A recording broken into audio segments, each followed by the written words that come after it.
പ്രിയപ്പെട്ട സഹപ്രവർത്തകരെ, സുഹൃത്തുക്കളെ, അസ്സലാമു അലൈക്കും വറഹ്മത്തുള്ളാഹി. പലസ്തീനിലെ പൊരുതുന്ന ജനതയ്ക്ക് ഐക്യദാർഢ്യം അർപ്പിച്ചുകൊണ്ട് മുസ്ലിം ലീഗിന്റെ വിവിധ ഘടകങ്ങൾ ഇന്ന് വിവിധ പരിപാടികൾ സംഘടിപ്പിച്ചുകൊണ്ടിരിക്കുകയാണ്. യൂത്ത് ലീഗിന്റെ സംസ്ഥാന കമ്മിറ്റി പലസ്തീൻ ജനതയ്ക്ക് ഐക്യദാർഢ്യം അർപ്പിച്ചുകൊണ്ട് ഫേസ്ബുക്ക് ലൈവിൽ ഒരു ഐക്യദാർഢ്യ സമ്മേളനമാണ് സംഘടിപ്പിക്കാൻ തീരുമാനിച്ചത്. ഈ ഐക്യദാർഢ്യ പരിപാടി ഉദ്ഘാടനം ചെയ്യുന്നത് Palestine ambassador his excellency Adnan Abul Haijan അവറുകളാണ്. അതുപോലെ professor A K Ramakrishnan, youth ലീഗിന്റെ മുൻ സംസ്ഥാന അധ്യക്ഷൻ PM സാദിഖ് അലി എന്നിവരുടെ പ്രഭാഷണവും ഈ ഫേസ്ബുക്ക് ലൈവിലൂടെ പലസ്തീൻ ജനതയ്ക്ക് ഐക്യദാർഢ്യം അർപ്പിച്ചുകൊണ്ട് നടത്തുകയാണ്. നമുക്കറിയാം, പതിറ്റാണ്ടുകളോളമായി ജനിച്ച മണ്ണിൽ ജീവിക്കാൻ വേണ്ടിയുള്ള പോരാട്ടമാണ് പലസ്തീൻ ജനത നടത്തിക്കൊണ്ടിരിക്കുന്നത്. ഇക്കഴിഞ്ഞ ദിവസങ്ങളിൽ പലസ്തീനിലെ നിരപരാധികളായ നൂറുകണക്കിന് ആളുകളെയാണ് ഇസ്രായേലി സൈന്യം കൊലപ്പെടുത്തിയത്. നിർഭാഗ്യമെന്ന് പറയട്ടെ, പലസ്തീന്റെ പ്രത്യാക്രമണത്തിൽ മലയാളിയായ സൗമ്യ എന്ന സഹോദരിയും കൊല്ലപ്പെടുകയുണ്ടായി. ആ കുടുംബത്തിന്റെ ദുഃഖത്തിൽ ഈ അവസരത്തിൽ യൂത്ത് ലീഗും പങ്കുചേരുകയാണ്. നിരപരാധികളായ ആരും എന്തൊക്കെ പറഞ്ഞാലും കൊല്ലപ്പെടാൻ പാടില്ല എന്ന് വിശ്വസിക്കുന്നവരാണ് മുസ്ലിം യൂത്ത് ലീഗ്. എന്നാൽ അതേസമയം ഇത്തരം ഒറ്റപ്പെട്ട സംഭവങ്ങൾ ഉയർത്തിക്കാണിച്ചുകൊണ്ട് പലസ്തീൻ നടത്തുന്ന ചെറുത്തുനിൽപ്പിനെ, അവരുടെ ജീവിക്കാനുള്ള അവകാശത്തെ, അവരുടെ മണ്ണിൽ അഭിമാനത്തോടെ അന്തസ്സോടെ അവർക്കും അവരുടെ കുടുംബത്തിനും അവരുടെ പിൻതലമുറക്കും ജീവിക്കാനുള്ള അവകാശത്തെ ചോദ്യം ചെയ്യുക എന്നത് ഒരിക്കലും അംഗീകരിക്കാൻ കഴിയില്ല. അതുകൊണ്ട് തന്നെ അവരുടെ ചെറുത്തുനിൽപ്പിനെ ഒരിക്കലും തള്ളിപ്പറയാനും നമുക്കാർക്കും സാധ്യമല്ല. അതുകൊണ്ടാണ് എക്കാലവും ഇന്ത്യ പലസ്തീനിലെ ജനതയുടെ കൂടെ നിന്നിട്ടുള്ളത്. നമ്മുടെ രാഷ്ട്രപിതാവ് മഹാത്മാഗാന്ധിയും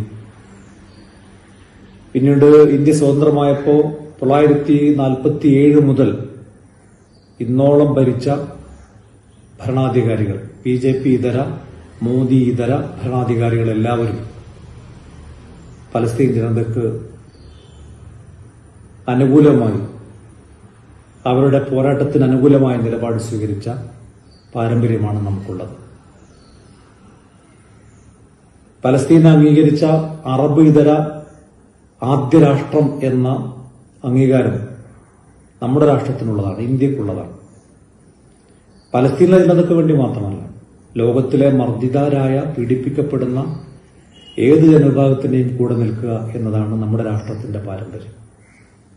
ആ പാരമ്പര്യം തന്നെയാണ് പലസ്തീന്റെ കാര്യത്തിലും നമ്മൾ ഉയർത്തിപ്പിടിച്ചിട്ടുള്ളത്.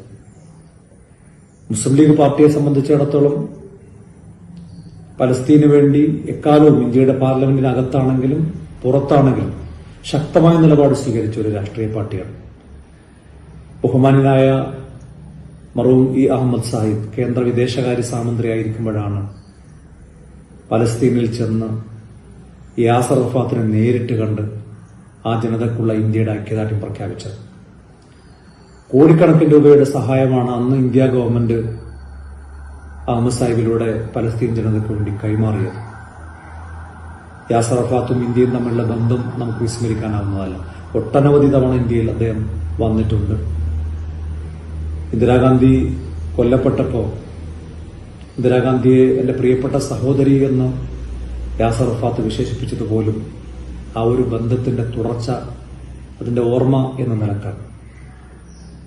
ഇപ്പോഴും ആ ജനത പൊരുതുമ്പോൾ ചിലരൊക്കെ പറയുന്നുണ്ട്, നമുക്ക് എന്തുകൊണ്ട് പലസ്തീനിലെ ജനതയ്ക്ക് ഒരു സെറ്റിൽമെന്റും തയ്യാറായിക്കൂടാ, പലസ്തീനും അതുപോലെ തന്നെ ഇസ്രായേലും ഒരു ധാരണയിൽ പോകട്ടെ എന്നൊക്കെ മാറി നിന്ന്, അല്ലെങ്കിൽ അവരുടെ പ്രത്യാക്രമണത്തെ, ഏതെങ്കിലും ഒറ്റപ്പെട്ട സംഭവത്തെ ഒക്കെ വളരെ മോശമാക്കി ചിത്രീകരിക്കുന്ന, ഭീകരവാദവും തീവ്രവാദവും ഒക്കെ ആരോപിക്കപ്പെടുന്ന ഒരു സ്ഥിതിയുണ്ട്. അവരെല്ലാവരും ഒറ്റ കാര്യം ആലോചിച്ചാൽ മതി, നമ്മുടെ സ്വന്തം വീട്ടിൽ നിന്ന് ആട്ടി ഓടിക്കാൻ വേണ്ടി ഏതെങ്കിലും ഒരു അക്രമി സംഘം ശ്രമിച്ചാൽ നമ്മുടെ നിലപാട് എന്തായിരിക്കും? അവരുമായി നമ്മൾ സന്ധിക്ക് തയ്യാറാകുമോ? നമ്മുടെ വീടിന്റെ പകുതി അവർക്ക് കൊടുക്കണം എന്ന് പറഞ്ഞാൽ നമ്മൾ ആരെങ്കിലും അതിനൊരുക്കമാകുമോ? സ്വന്തം മണ്ണ്, ജനിച്ച മണ്ണ്, ജനിച്ച നാട്, ഏതെങ്കിലും ആളുകൾ വന്ന് അവിടെ നിന്ന് ആട്ടി ഓടിക്കാൻ ശ്രമിച്ചാൽ അതിനോട് എന്ത് നിലപാടാണ് നമ്മൾ സ്വീകരിക്കുക? അതേ നിലപാട് തന്നെയാണ് പലസ്തീൻ ജനതയും സ്വീകരിച്ചത്. അവർക്ക് അവരുടെ നാട്ടിൽ സ്വസ്ഥമായി ജീവിക്കണം. നൂറ്റാണ്ടുകളുടെ പാരമ്പര്യമുള്ള ഒരു സമൂഹം, ആ സമൂഹത്തിന്റെ മേൽ അധികാരം ഉപയോഗിച്ച്, ആയുധം ഉപയോഗിച്ച്, കയ്യൂക്ക് കാണിച്ച് അവരെ ആട്ടി ഓടിക്കുന്ന ഒരു സാഹചര്യം, കുട്ടികളെയും സ്ത്രീകളെയും ക്രൂരമായി കൊലപ്പെടുത്തുന്ന, പുതിയ പുതിയ ആയുധങ്ങളുടെ പരീക്ഷണം അവരുടെ മുകളിൽ നടത്തുന്ന ഒരു സാഹചര്യമാണ് ഇന്ന് നമ്മൾക്ക് പലസ്തീനിൽ ഓരോ ദിവസവും കാണാൻ വേണ്ടി സാധിക്കുന്നത്. അതുകൊണ്ട് ആ ജനതയ്ക്ക് ഐക്യദാർഢ്യം അർപ്പിക്കുക എന്നത് നമ്മുടെ രാജ്യത്തിന്റെ നിലപാടാണ്, നമ്മുടെ പാരമ്പര്യമാണ്. ഇന്ത്യ എന്ന സങ്കല്പം നിലവിൽ വരുന്നതിന് മുമ്പ് പോലും നമ്മൾ സ്വീകരിച്ച ഒരു പാരമ്പര്യം അതാണ് സ്വാമി വിവേകാനന്ദൻ ചിക്കാഗോയിൽ വെച്ച് തന്റെ പ്രസംഗത്തിൽ ഉയർത്തിപ്പിടിച്ചത്. ലോകത്തിലെ സകല രാഷ്ട്രങ്ങളും മതങ്ങളുമൊക്കെ പുറന്തള്ളിയവരെ ഇരു കൈകളും നീട്ടി സ്വീകരിച്ച രാഷ്ട്രം എന്ന ഒരു പാരമ്പര്യം, പീഡിപ്പിക്കപ്പെടുന്നവരെ സ്വീകരിക്കുന്ന, അവരോട് അനുഭാവം കാണിക്കുന്ന ഒരു നിലപാട് എക്കാലവും ഇന്ത്യ സ്വീകരിച്ചിട്ടുണ്ട്. പലസ്തീന കാര്യത്തിലും അതുതന്നെയാണ് നമ്മുടെ നിലപാട്. ആ നിലപാട് ഐക്യരാഷ്ട്രസഭയിൽ വിവിധ വേദികളിലൊക്കെ ഉറക്കെ പറയാൻ നമ്മുടെ രാഷ്ട്രത്തിലെ പൂർവ്വ ഭരണാധികാരികൾക്ക് സാധിച്ചിട്ടുണ്ട്. നിർഭാഗ്യരെന്ന് പറയട്ടെ, ആ നിലപാടിൽ നിന്ന് വ്യത്യസ്തമായ നിലപാടാണ് ബിജെപിയുടെ, നരേന്ദ്രമോദിയുടെ നിലപാട്. ആ നിലപാട് ഇന്ത്യയുടെ നിലപാടല്ല. ആ നിലപാട് നമ്മുടെ സംസ്കാരത്തിന്റെ, നമ്മുടെ പാരമ്പര്യത്തിന്റെ നിലപാടല്ല. അതിന് വിരുദ്ധമാണ് എന്ന് നമുക്ക് ഉറക്കെ പറയേണ്ടത് കൂടി ഈ അവസരത്തിൽ നമ്മുടെ ആവശ്യമാണ്. അതുകൊണ്ട് ഈ ഐക്യദാർഢ്യ സമ്മേളനത്തിന് നിങ്ങളുടെ എല്ലാവരുടെയും പിന്തുണ ഉണ്ടാകണം എന്ന് അഭ്യർത്ഥിക്കുകയാണ്. ഇത് ഉദ്ഘാടനം ചെയ്യുന്ന, ഇതിനുവേണ്ടി തയ്യാറായ Palestine ambassador his excellency Adnan Abul ഹൈജയെ, അതുപോലെ തന്നെ JNUവിലെ പ്രൊഫസർ ശ്രീ AK രാമകൃഷ്ണനെയും, പ്രഭാഷണം നിർവഹിക്കുന്ന യൂത്ത് ലീഗിന്റെ മുൻ സംസ്ഥാന പ്രസിഡന്റ് PM സാദിഖ് അലിയെയും ഇന്നത്തെ ഈ കോൺഫറൻസിലേക്ക് സ്വാഗതം ചെയ്തുകൊണ്ട് ഞങ്ങളോട് അധ്യക്ഷ ഭാഷണം നടത്താൻ വേണ്ടി യൂത്ത് ലീഗിന്റെ സംസ്ഥാന പ്രസിഡന്റ് സെയ്ദ് മുനവർ ശിഹാബിനോട് അഭ്യർത്ഥിച്ചുകൊണ്ട് ഞാൻ വാക്കുകൾ അവസാനിപ്പിക്കുന്നു. അഭിവാദ്യങ്ങൾ. അസ്സലാമു അലൈക്കും. അസ്സലാമു അലൈക്കും വറഹ്മത്തുള്ളാഹി. പ്രിയങ്കരായ സഹോദരി സഹോദരന്മാരെ, സുഹൃത്തുക്കളെ, ഇന്ന് മുസ്ലിം യൂത്ത് ലീഗ് ഏറെ ഗൌരവമുള്ള ഒരു വിഷയം ചർച്ചക്കെടുത്തുകൊണ്ട് ഈ ദിവസത്തിൽ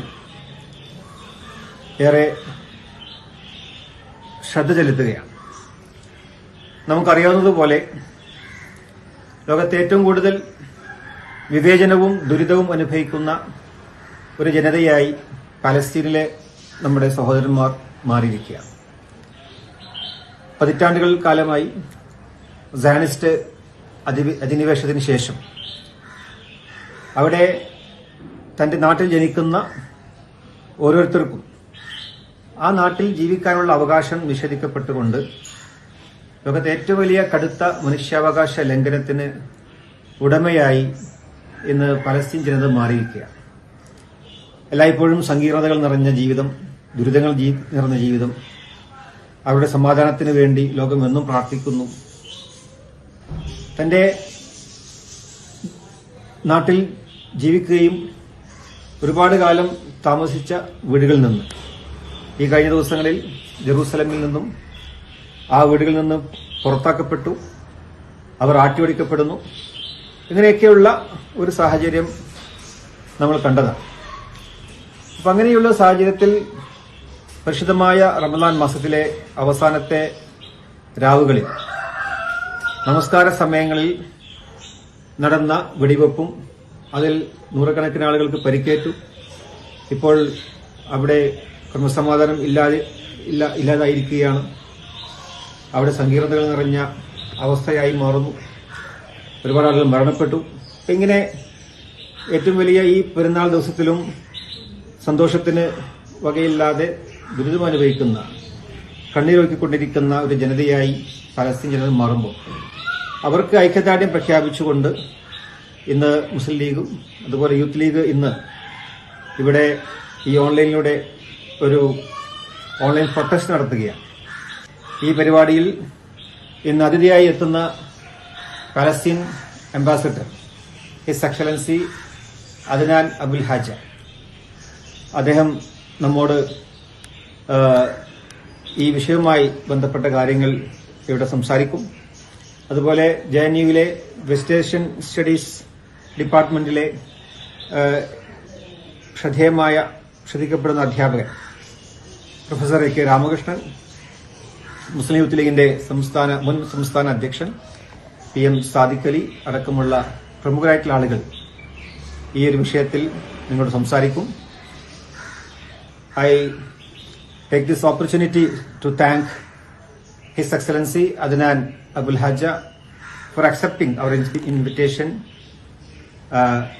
and given our his consent to speak a few words in this online talk. And I humbly request Your Excellency to speak a few words and inaugurate this gathering. Assalamu alaikum wa rahmatullah. اسمحوا لي أن أتحدث بشكل موجز عما يدور في فلسطين. هناك منذ البداية خطة استراتيجية من قبل سلطات الاحتلال الإسرائيلي للسيطرة على القدس وتهجير كافة السكان العرب الذين يقطنون في القدس. وأما ما يجري حاليا فهو مسألتين. المسألة الأولى هي حي الشيخ جراح. حي الشيخ جراح حي فلسطيني في القدس القديمة قريب من المسجد الأقصى، وبالتالي كل من يرغب بالقدوم إلى المسجد الأقصى لابد أن يمر بحي الشيخ جراح، وخاصة من جهة الجنوب. ولذا فالإسرائيليين يحاولون تهجير 28 عائلة من سكان هذا الحي كي يستولوا على بيوتهم ويسلموها للمستوطنين كي يخلقوا مستوطنة إسرائيلية في القدس القديمة في حي الشيخ جراح الذي يمر منه كل من يأتي من الجنوب من حي الجوز من أحياء أخرى إلى المسجد الأقصى. المسألة الثانية هي المسجد الأقصى. والإسرائيليين ومنذ سنوات بعيدة يحاولون أن يقوموا بتقسيم المسجد الأقصى إلى تقسيم زماني وتقسيم مكاني بين الإسرائيليين بين اليهود والمسلمين، وكافة الانتفاضات التي لاحظتموها في السنوات السابقة كانت صراع بسبب ذلك. الآن هناك كانت دعوة من قادة المستوطنات في يوم 28 من رمضان أن يقتحم آلاف المستوطنين المسجد الأقصى، ولذلك كان التواجد كثيف جدا كالعادة، ولكن هذه المرة بهدف حماية والدفاع عن المسجد الأقصى وعدم السماح للمستوطنين ولسلطات الاحتلال بإدخال المستوطنين إلى المسجد الأقصى. أما بالنسبة للشيخ جراح فكانت هناك دعوات منذ فترة طويلة للتضامن، وهناك الكثير من المتضامنين الأجانب الذين يقفون إلى جانب أهالي حي الشيخ جراح. هذه مسألة بالنسبة لنا هي مسألة حياة، فالأقصى هو حياتنا، وحي الشيخ جراح المؤدي إلى الأقصى ووجود الفلسطينيين في القدس في عاصمة فلسطين الأبدية هي أيضا مسألة حياة، فلا فلسطين بدون القدس ولا القدس بدون فلسطين. ولذا تصاعد الوضع وتحول من صراع سلمي بعدما تم إفشال إدخال المستوطنين إلى المسجد الأقصى إلى الصراع العسكري. وأعتقد أن هناك لابد أن يكون تضامن من كافة أحرار العالم، من كافة مسلميه. فالأقصى ليس للفلسطينيين، الأقصى لكل المسلمين، هو وقف لكل المسلمين في العالم. والقدس هي للمسلمين والمسيحيين خاصة، وأن في القدس أقدم الكنائس هي كنيسة القيامة. لا أريد أن أطيل عليكم، تحدثت بشكل موجز جدا بسبب الظروف، وبسبب أن الفيديو لا يحتمل، وبسبب فعاليتكم غدا. أتمنى لكم التوفيق، والسلام عليكم ورحمة الله وبركاته. പ്രിയമുള്ളവരെ, Palestine ജനതയ്ക്ക് ഐക്യദാർഢ്യം പ്രഖ്യാപിച്ചുകൊണ്ട് സംഘടിപ്പിക്കപ്പെട്ടിട്ടുള്ള ഈ മീറ്റിംഗിലേക്ക് എന്നെ വിളിച്ചതിനുള്ള നന്ദി ആദ്യമേ സംഘാടകരെ അറിയിക്കട്ടെ. Palestine ജനത വലിയ ഒരു പ്രതിസന്ധിയിലൂടെ കടന്നു പോവുകയാണ്. പാലസ്തീൻ ഇസ്രായേൽ സംഘർഷം എന്ന രീതിയിൽ വളരെ കാലമായി ഈ ഒരു പ്രശ്നത്തെ ചിത്രീകരിക്കുകയാണ്. അങ്ങനെ ഒരു സംഘർഷമായി ചിത്രീകരിക്കുമ്പോൾ വരുന്ന വലിയ ഒരു പ്രശ്നം, രണ്ട് തുല്യശക്തികൾ തമ്മിലുള്ള ഒരു പോരാട്ടം എന്ന നിലക്കൊക്കെ അത് വ്യാഖ്യാനിക്കപ്പെടുന്നു. യഥാർത്ഥത്തിൽ വളരെ അസന്തുലിതമായ അധികാര ശ്രേണിയാണ് ഇവിടെ നിലനിൽക്കുന്നത്. ഇസ്രായേൽ ഒരു കൊളോണിയൽ അധിനിവേശ ആധിപത്യ ശക്തിയായിട്ടാണ് പാലസ്തീൻ ജനതയുടെ മേലെ പ്രവർത്തിക്കുന്നത്. പാലസ്തീൻ ജനതയെ ദക്ഷിണാഫ്രിക്കയിലെ അപ്പാർത്തൈഡ് നയങ്ങളെ വെല്ലുന്ന അനേകം പരിപാടികളിലൂടെ, പദ്ധതികളിലൂടെ ഇസ്രായേൽ എന്ന രാഷ്ട്രം പാലസ്തീൻ ജനതയെ പല വിധത്തിൽ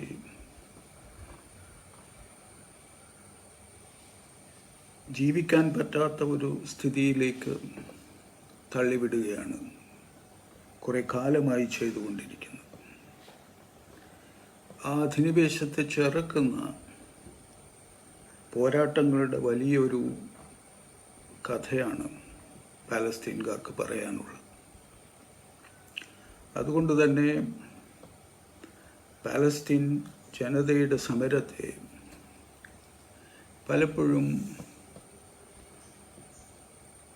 ഒരു ഭൂമിശാസ്ത്രപരമായിട്ടുള്ള പ്രശ്നം എന്നുള്ള നിലക്ക് മാത്രമല്ല നാം കണ്ടുകൊണ്ടിരുന്നത്. പാലസ്തീൻ ഒരു ഭൂപടത്തിലെ ഇടം എന്നുള്ള നിലക്ക് മാത്രമല്ല, നമ്മുടെ ഉള്ളിലുള്ള ഒരു ഇടമാണത്. ധാർമ്മിക ബോധവും നീതിയോടുള്ള പ്രതിബദ്ധതയും രാഷ്ട്രീയമായ ബോധ്യവുമുള്ള ആർക്കും, ലോകത്തിൽ ഒരാൾക്കും പാലസ്തീൻ ജനതയുടെ സമരത്തെ കണ്ടില്ലെന്ന് നടിക്കാനാവില്ല. കാരണം അത് പാലസ്തീൻ ജനതയുടെ ദീർഘകാലത്തെ പോരാട്ടം നമ്മെ ഓർമ്മിപ്പിക്കുന്നത്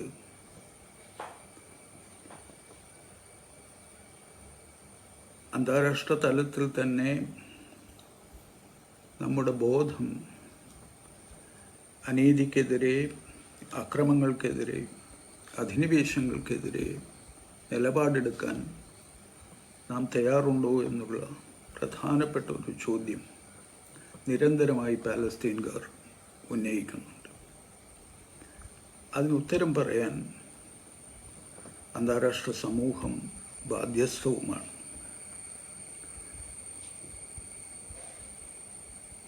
ആ നീതിബോധത്തെ, അധിനിവേശ വിരുദ്ധതയെ, സമരം ചെയ്യാനുള്ള ആ ഇച്ഛയെ അംഗീകരിക്കുകയാണ് ഈ ഐക്യദാർഢ്യ ശ്രമത്തിലൂടെ നാം ചെയ്യുന്നത്. തുല്യശക്തികളുടെ പോരാട്ടം എന്നുള്ള നിലക്കൊക്കെയുള്ള ചിത്രീകരണത്തിൽ പലപ്പോഴും നമ്മൾ മാധ്യമങ്ങളിലൊക്കെ കാണാതെ പോകുന്നത് വളരെ പ്രസക്തമായ പല വാക്കുകളുമാണ്. ഒന്ന്, അധിനിവേശം തന്നെ. ഭൂമിയെ, വിഭവങ്ങളെ ഒക്കെ കൈവശപ്പെടുത്തുന്ന രീതി, സൈനികമായി ഒരു ജനതയെ കീഴടക്കുന്ന പ്രശ്നം, ഒരു ജനതയുടെ തന്നെ തുടച്ചു നീക്കലിനുള്ള ശ്രമം, എത്നിക് ക്ലെൻസിങ് എന്ന് പ്രശസ്ത യഹൂദ ചിന്തകനായ ഇലാൻ പാപ്പെ പറയുന്നു. പാലസ്തീൻ ജനതയുടെ തന്നെ തുടച്ചു നീക്കലിനുള്ള ഇസ്രായേലിൻ്റെ ശ്രമം. ഞാൻ സൂചിപ്പിച്ച അപാർത്ഥൈഡ് നയങ്ങൾ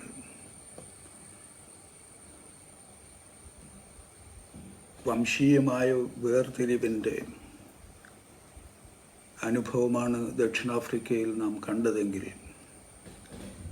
പാലസ്തീനിൽ നാം കാണുന്നത് ശക്തമായ വേർതിരിവിൻ്റെ അനേക പരിശ്രമങ്ങളാണ്. ഇസ്രായേലി ഭരണകൂടം ഉണ്ടാക്കിയിട്ടുള്ള ഒട്ടേറെ പരിപാടികൾ, സൈനിക അതിക്രമങ്ങൾ, ചെക്ക് പോസ്റ്റുകൾ, പാലസ്തീൻ ജനതയ്ക്ക് സ്വതന്ത്രമായി സഞ്ചരിക്കാനുള്ള അവകാശമില്ലാതാക്കൽ, ഇസ്രായേലിനകത്ത് തന്നെ യഹൂദർക്കൊരു നിയമവും ഇസ്രായേൽ പൗരന്മാരായിട്ടുള്ള പാലസ്തീൻ ജനതയ്ക്ക് വേറൊരു നിയമവും, പ്രദേശങ്ങളെ യഹൂദ പ്രദേശങ്ങളെന്നും അറബ് പ്രദേശങ്ങളെന്നും മാറ്റി നിർത്തുന്ന രീതി,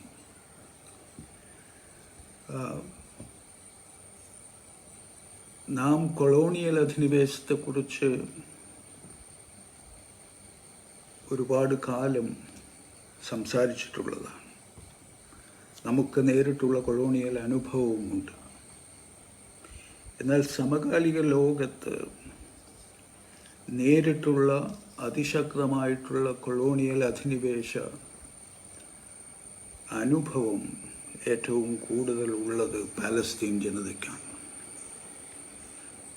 ഈ കുടിയേറ്റ കൊളോണിയലിസത്തിൻ്റെ, സെറ്റിലർ കൊളോണിയലിസത്തിൻ്റെ എല്ലാ ഭാരവും പേറുന്ന ജനതയാണ് പാലസ്തീൻകാർ. അപ്പോൾ ഈ ഇസ്രായേലി പാലസ്തീൻ സംഘർഷം എന്ന വ്യാഖ്യാനത്തിൽ പലപ്പോഴും ഒഴിവാക്കപ്പെടുന്നത് ഈ എത്നിക് ക്ലെൻസിങ്ങിൻ്റെയും അപാർത്ഥൈഡിൻ്റെയും ക്രിമിനാലിറ്റിയുടെയും അധിനിവേശത്തിൻ്റെയും ഒക്കെ വ്യാഖ്യാനങ്ങളാണ്. അതിനെക്കുറിച്ചുള്ള സൂചനകൾ അധികം മാധ്യമങ്ങൾ നമുക്ക് തരുന്നില്ല.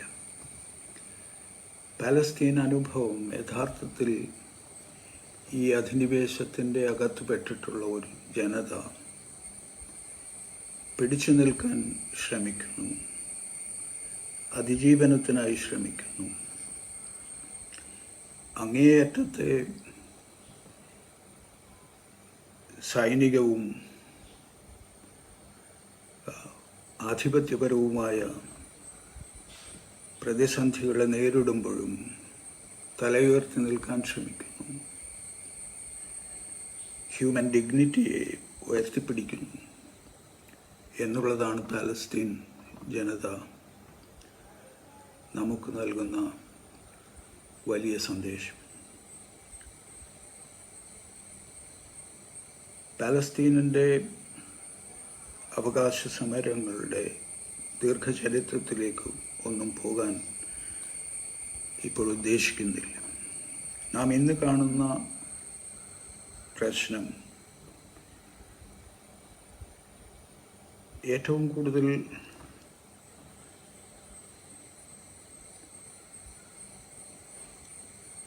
അധിനിവേശ നയങ്ങൾ എങ്ങനെ ഈ ഒക്യുപ്പൈഡ് ടെറിട്ടറീസ് എന്ന അന്താരാഷ്ട്ര നിയമ വ്യാഖ്യാനങ്ങളിൽ വിശേഷിപ്പിക്കപ്പെടുന്നു. 1967 ഇസ്രായേൽ കൈയടക്കിയ പ്രദേശങ്ങൾ, കിഴക്കൻ ജെറുസലേമും വെസ്റ്റ് ബാങ്കും ഗാസയും. ആ കിഴക്കൻ ജെറുസലേമിലേക്ക് ഉള്ള ഇസ്രായേലി തീവ്ര വലതുപക്ഷ യഹൂദ സംഘടനകളുടെ വലിയ ഇരച്ചു കയറ്റം ഷെയ്ഖ് ജാറയിലൊക്കെ നാം ഇപ്പോൾ കണ്ടതാണ്. ഇസ്രായേൽ യൂണിഫിക്കേഷൻ ഡേ എന്ന് വിളിക്കുന്ന, ജെറുസലേമിൻ്റെ യൂണിഫിക്കേഷൻ ഡേ എന്ന് ഇസ്രായേലികൾ വിളിക്കുന്ന കഴിഞ്ഞ തിങ്കളാഴ്ചയായിരുന്നു അത്. ആ ഒരു പരിപാടി ഞാൻ 90കളുടെ ആദ്യം ജെറുസലേമിൽ നേരിട്ട് കണ്ടിട്ടുള്ളതാണ്. ആ പ്രകടനങ്ങൾ എന്താണ് ഈ യൂണിഫിക്കേഷൻ ഡേ? 1967 യുദ്ധത്തിൽ കിഴക്കൻ ജെറുസലേം പിടിച്ചടക്കുകയും ആ അധിനിവിഷ്ട മേഖല പടിഞ്ഞാറൻ ജെറുസലേമിനോട് കൂടെ ചേർത്ത് കിഴക്കൻ ജെറുസലേമിനെ അനക്സ് ചെയ്ത് ഒരു ജെറുസലേമാക്കി മാറ്റുകയും അത് ഇസ്രായേലിൻ്റെ തലസ്ഥാനമായി പ്രഖ്യാപിക്കുകയും ഒക്കെ ചെയ്യുന്ന ഈ പ്രവൃത്തിയെയാണ് ജെറുസലേം യൂണിഫിക്കേഷൻ ഡേ ആയി ഇസ്രായേലി ഭരണകൂടവും ആ ഭരണകൂടത്തിൻ്റെ നയങ്ങളെ അനുകൂലിക്കുന്ന യഹൂദരും കൊണ്ടാടുന്നു. ഈ യൂണിഫിക്കേഷൻ ഡേ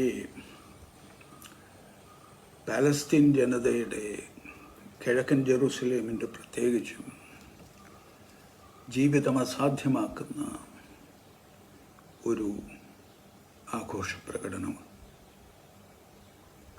അത് നാം ഈ ആഴ്ച കണ്ടിട്ടുള്ളതാണ്. 2000 ഏരിയൽ ഷരോൺ ഹറമുൽ ഷരീഫിൽ പ്രവേശിച്ച് വലിയ കുഴപ്പങ്ങൾ ഉണ്ടാക്കിയതാണ്. 1987 പാലസ്തീൻ ഇൻതിഫാദയ്ക്ക് ശേഷം 2000 പാലസ്തീൻ ജനതയുടെ പോരാട്ടത്തിൻ്റെ പുതിയ മുഖമായ ഇൻതിഫാദ ഉണ്ടാവാനുള്ള കാരണം ഏരിയൽ ഷാരോണിൻ്റെ അതിക്രമിച്ചു കിടക്കലാണ്. അതിന് ഏറെക്കുറെ സമാനമായ ഒരു സ്ഥിതിവിശേഷമാണ് ഇന്ന് നാം കാണുന്നത്. അതിൽ നിന്ന് കുറേ വ്യത്യസ്തതകളും ഉണ്ട്. യെറുസലേമിനെ പൂർണ്ണമായും പിടിച്ചടക്കി തങ്ങളുടെ കൈകളിലാക്കാനുള്ള ശ്രമം തകൃതിയായി തന്നെ നടന്നുകൊണ്ടിരിക്കുന്നു. അതിനെ പ്രതിരോധിക്കാനുള്ള പാലസ്തീൻ ശ്രമങ്ങളാണ് നാം ഷെയ്ഖ് ജറയിലും ഹറമുൽ ഷരീഫിലും കണ്ടിട്ടുള്ളത്. ഒരുപക്ഷെ പാലസ്തീൻ ജനതയെ ആകമാനവും ലോകത്തിലെ മുസ്ലിം ജനതയെ ഒക്കെ തന്നെയും ഏറ്റവും കൂടുതൽ വേദനിപ്പിച്ചിട്ടുള്ള സംഗതി മസ്ജിദ് അൽ അഖ്സയിൽ നടത്തിയിട്ടുള്ള ഇസ്രായേലി സൈനികരുടെ തേരോട്ടമാണ്. റംസാൻ മാസത്തിൽ അതിൻ്റെ അവസാന ആഴ്ച അൽ-അഖ്സ പള്ളിയിൽ നടത്തിയ ആ അതിക്രമമാണ് ലോക മനസാക്ഷിയെ ഇന്ന് ഏറ്റവും കൂടുതൽ ഒലച്ചിട്ടുള്ളത്.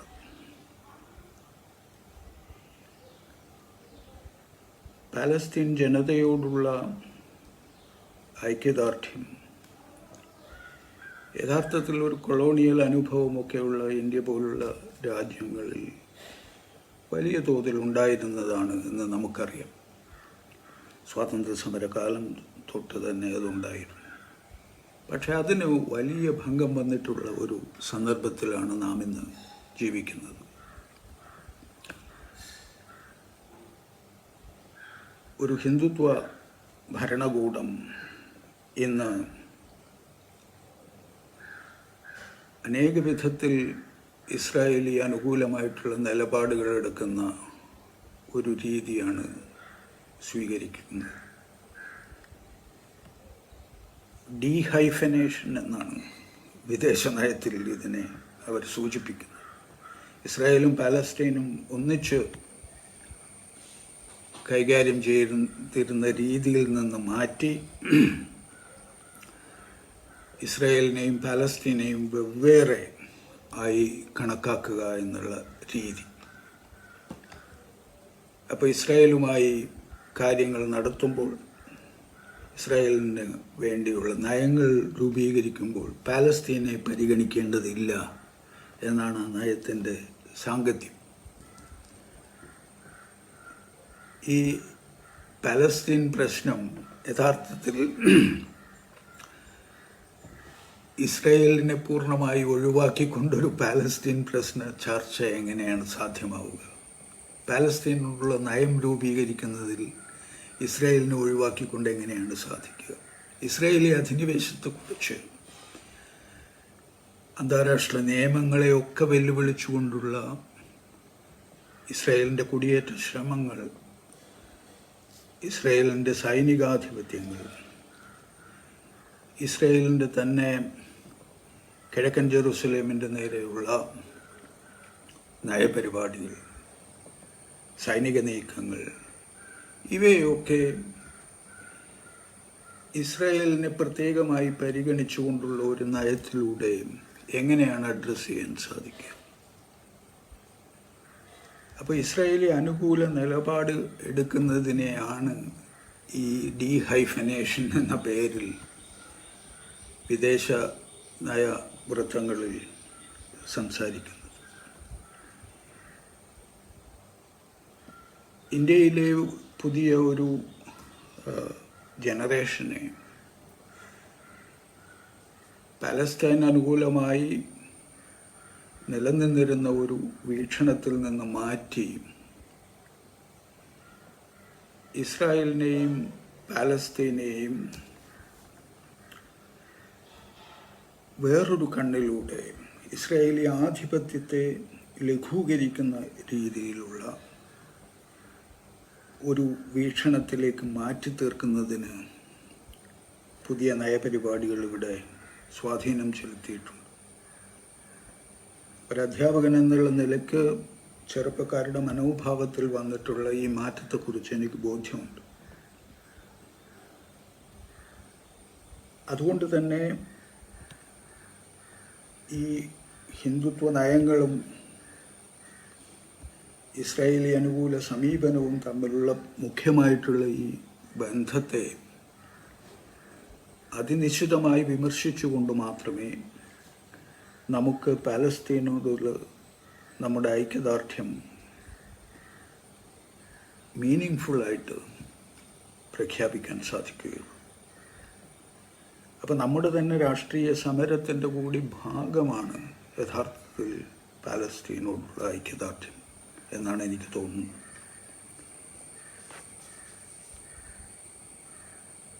പാലസ്തീൻ ജനതയ്ക്ക് ഐക്യദാർഢ്യം പ്രഖ്യാപിച്ചുകൊണ്ട്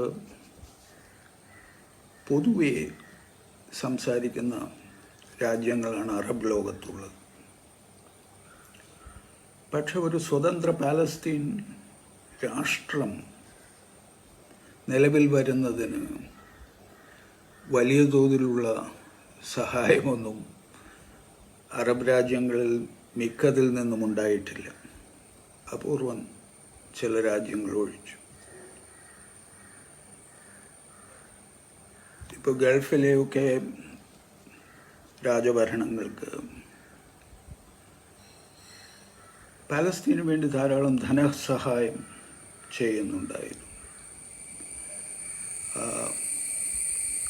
വാക്കുകളിൽ ഒരുപാട് ഐക്യദാർഢ്യ പ്രഖ്യാപനങ്ങൾ ഉണ്ടായിട്ടുണ്ട്. അതേസമയത്ത് പാലസ്തീൻകാരുടെ യഥാർത്ഥമായിട്ടുള്ള സമരത്തിൻ്റെ കാര്യം വരുമ്പോൾ, പാലസ്തീൻ ജനതയുടെ പരമാധികാരത്തിൻ്റെ പ്രശ്നം വരുമ്പോൾ, പാലസ്തീൻ ജനതയുടെ കൊളോണിയൽ ആധിപത്യ വിരുദ്ധ സമീപനങ്ങൾ വരുമ്പോൾ, അവയോട് എത്ര കണ്ട് ആത്മാർത്ഥമായിട്ടുള്ള ഐക്യദാർഢ്യം അറബ് ലോകത്തു നിന്ന് തന്നെ ഉണ്ടായിട്ടുണ്ട് എന്നുള്ളത് നമ്മുടെ ആലോചനയ്ക്ക് വിധേയമാവേണ്ട കാര്യമാണ്. ഒരൊറ്റ ഉദാഹരണം പറയാം അടുത്ത കാലത്തുള്ളത്. UAEയും ബഹ്റിനും ഒക്കെ, സുഡാനും മൊറോക്കോയും ഒക്കെ ഇസ്രയേലുമായി നേരിട്ടുള്ള ബന്ധത്തിൽ ഏർപ്പെടാൻ ഏർപ്പെടുകയുമുണ്ടായി. എബ്രഹാം അക്കോർഡ് എന്നൊക്കെ പറയുന്ന സംഗതി. എന്താണ് അതിലെ ഒരു പ്രധാനപ്പെട്ട കണ്ടീഷനായി പറഞ്ഞിരുന്നത്? പലസ്തീൻ പ്രദേശങ്ങളിലുള്ള ഇസ്രായേലി കുടിയേറ്റത്തെ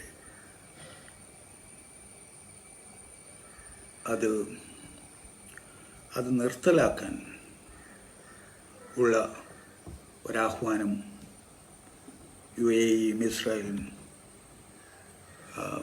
സൈൻ ചെയ്ത എഗ്രിമെൻറ്റിലുണ്ട്. പക്ഷെ എവിടെയാണ് അതിൻ്റെ ഇംപ്ലിമെൻറ്റേഷൻ നടക്കുന്നത്? യഥാർത്ഥത്തിൽ കിഴക്കൻ ജെറുസലേമിലും വെസ്റ്റ് ബാങ്കിലും ഇന്നും നടന്നുകൊണ്ടിരിക്കുന്ന, നാം ഈ സംസാരിക്കുമ്പോഴും നടന്നുകൊണ്ടിരിക്കുന്ന കുടിയേറ്റ ശ്രമങ്ങളെ, ഹൗസിംഗ് പ്രോജക്റ്റുകളെ എതിർക്കാൻ UAE പോലുള്ള അറബ് രാജ്യങ്ങൾക്ക് സാധിക്കുന്നില്ല എന്നുള്ളതാണ് ദയനീയമായിട്ടുള്ള യാഥാർത്ഥ്യം. അറബ് രാജ്യങ്ങളിൽ നാം ദശാബ്ദങ്ങളായി കണ്ടുകൊണ്ടിരിക്കുന്ന ഇരട്ടത്താപ്പുകൾ കാര്യമായി തന്നെ നമ്മുടെ വിമർശനത്തിന് വിധേയമാവേണ്ടതായിട്ടുണ്ട്. ഈജിപ്തിൻ്റെ കാര്യം എടുക്കുക. 1978 ക്യാമ്പ് ഡേവിഡ് സന്ധി സംഭാഷണങ്ങൾ നടക്കുമ്പോഴും, ക്യാമ്പ് ഡേവിഡ് അക്കോർഡ്സ് എന്ന് സൈൻ ചെയ്യുമ്പോഴും, 1979 Egyptian Israeli peace treaty sign ചെയ്യുമ്പോഴും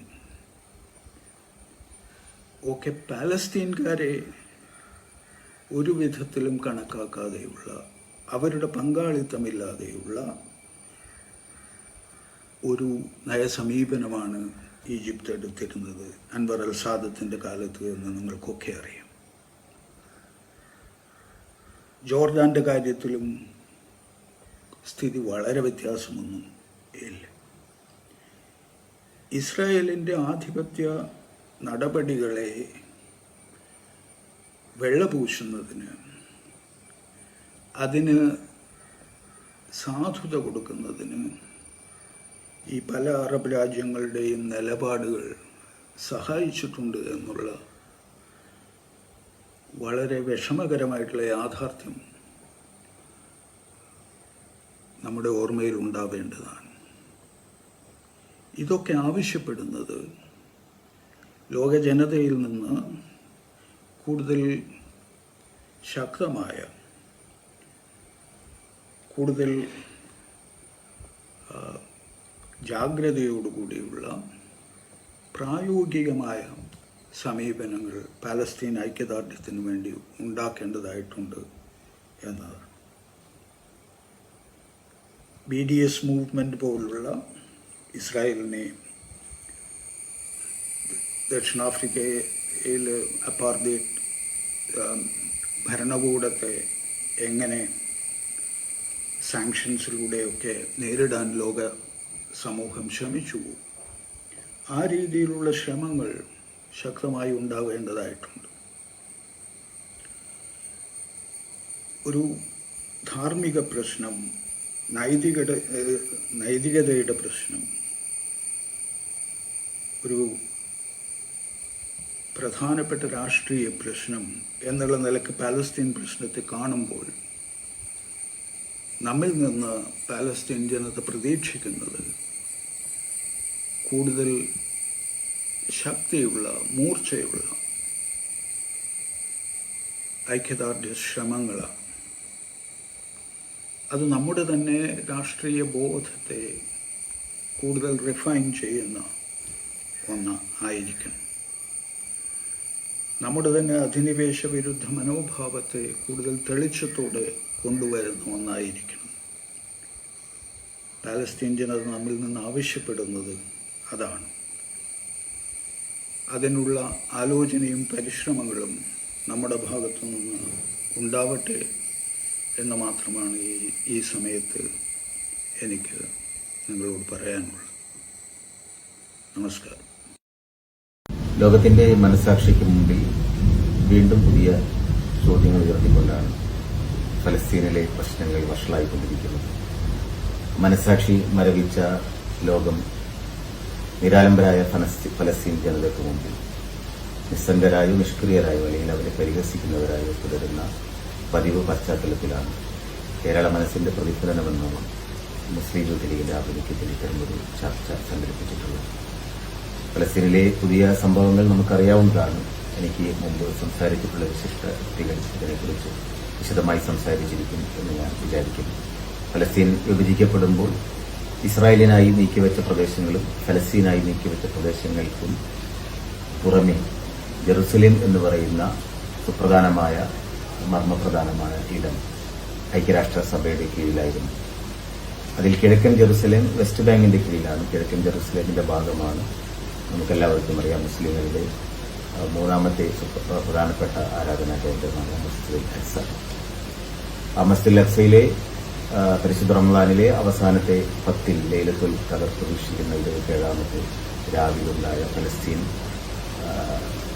അവരുടെ ഫലസ്തീനിലെ ജനങ്ങൾക്ക് മുമ്പിൽ 10,000-ഓളം വരുന്ന ആളുകളാണ് അവിടെ അന്ന് പ്രാർത്ഥനയ്ക്കുണ്ടായത് എന്നാണ് പറയുന്നത്. ആ പ്രാർത്ഥന വേറൊരു അർത്ഥത്തിൽ ഒരു പ്രതിഷേധം കൂടിയായിരുന്നു. പക്ഷേ അതിനു നേരെ ഇസ്രായേൽ നടത്തിയ അതിക്രൂരമായ പീഡനങ്ങളാണ് പുതിയ സംഘർഷത്തിന് വഴിവെച്ചത്. അതിന്റെ കാരണം മസ്ജിദുൽ അക്സയ്ക്ക് 1 കിലോമീറ്റർ അപ്പുറത്തുള്ള ഷെയ്ഖ് ജാറയിൽ അവിടെയുള്ള ഫലസ്തീനികളെ ഒഴിപ്പിച്ചുകൊണ്ട് പുതിയ ജൂത കുടിയേറ്റം സാധ്യമാക്കുന്നതിന് ഇസ്രായേൽ നടത്തിയ ശ്രമങ്ങളാണ്. ഇത് ഇസ്രായേലിന്റെ നേതൃത്വത്തിൽ ഇസ്രായേൽ രൂപം കൊണ്ടത് മുതലേ തുടരുന്ന ഒരു അധിനിവേശ ശ്രമത്തിന്റെ ഭാഗമാണ്.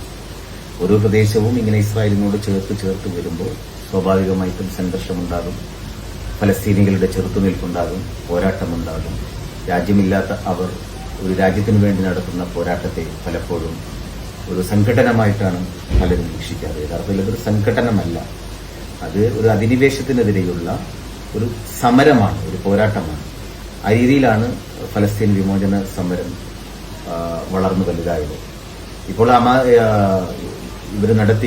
ഇസ്രായേൽ നടത്തിയ ഏറ്റവും പുതിയ അക്രമത്തിനെതിരെ ഹമാസിന്റെ നേതൃത്വത്തിൽ ഇസ്രായേലിലേക്കുണ്ടായ റോക്കറ്റ് ആക്രമണവും തുടർന്ന് ഇസ്രായേലിന്റെ തിരിച്ചടിയും ഒരു സംഘർഷത്തിന്റെ സ്വഭാവത്തിലേക്ക് എത്തിയിട്ടുണ്ട്. എങ്കിലും നേരത്തെയുള്ളതിൽ നിന്നും വ്യത്യസ്തമായി ഫലസ്തീനികളുടെ ചെറുത്തുനിൽപ്പ് ഇസ്രായേലികൾക്ക് ഭീഷണിയായിട്ടുണ്ട്, ഇസ്രായേൽ സിവിലിയൻസിന് ഭീഷണിയായിക്കൊണ്ടിട്ടുണ്ട് എന്ന വാർത്തകൾ വരുന്നത് ഒക്കെ പുതിയ കാര്യമാണ്. എന്നാൽ ഫലസ്തീനിന്റെ ഒരു ചരിത്രം അതൊരു ചെറുത്തുനിൽപ്പിന്റെ, ഒരു നിലനിൽപ്പിന് വേണ്ടിയുള്ള സമരത്തിന്റെ ഭാഗമായിട്ട് വേണം നമ്മൾ കാണാൻ. അങ്ങനെയാണ് ലോകത്തിന്റെ ഒരു മുൻകാലങ്ങളിൽ ഒരു അനുകൂലമായ ഒരു മനോഭാവം ഫലസ്തീനികളോട് കുറേയൊക്കെ ഉണ്ടായിട്ടുള്ളത്. എന്തുകൊണ്ടാണ് ഇങ്ങനെ ഒരു സംഘർഷാവസ്ഥ നിരന്തരം തുടരുന്നത് എന്ന് നമ്മൾ പരിശോധിക്കേണ്ടതുണ്ട്. സാമ്രാജ്യത്വത്തിന്റെ ഒരു അല്ലെങ്കിൽ കൊളോണിയലിസത്തിന്റെ ഒരു സൃഷ്ടിപ്പാണ്, അല്ലെങ്കിൽ അതിന്റെ ഒരു ബാക്കിപത്രമാണ് ഫലസ്തീൻ സംഘർഷം എന്ന് വേണം നമ്മൾ ആദ്യം കണക്കിലെടുക്കേണ്ടത്, കരുതേണ്ടത്. സാമ്രാജ്യത്വം അങ്ങനെയാണ്, നമുക്കിഷ്ടമില്ലാത്തതാണ് നമ്മളെ അടിച്ചേൽപ്പിക്കുന്നത്. അപ്പോൾ സമാനമായ 1948 ഇസ്രായേൽ ഫലസ്തീൻ വിഭജിച്ച് രൂപീകൃതമാകുന്ന അതേ കാലയളവിൽ തന്നെയാണ് തൊട്ടു മുമ്പ് 1947 ഇന്ത്യ ബ്രിട്ടീഷ് അധിനിവേശത്തിൽ നിന്ന് സ്വതന്ത്രമാകുന്നതും ഇന്ത്യ വിഭജിക്കപ്പെടുന്നതും. നമുക്കിഷ്ടമില്ലാത്തതാണ് ഇന്ത്യ വിഭജനം.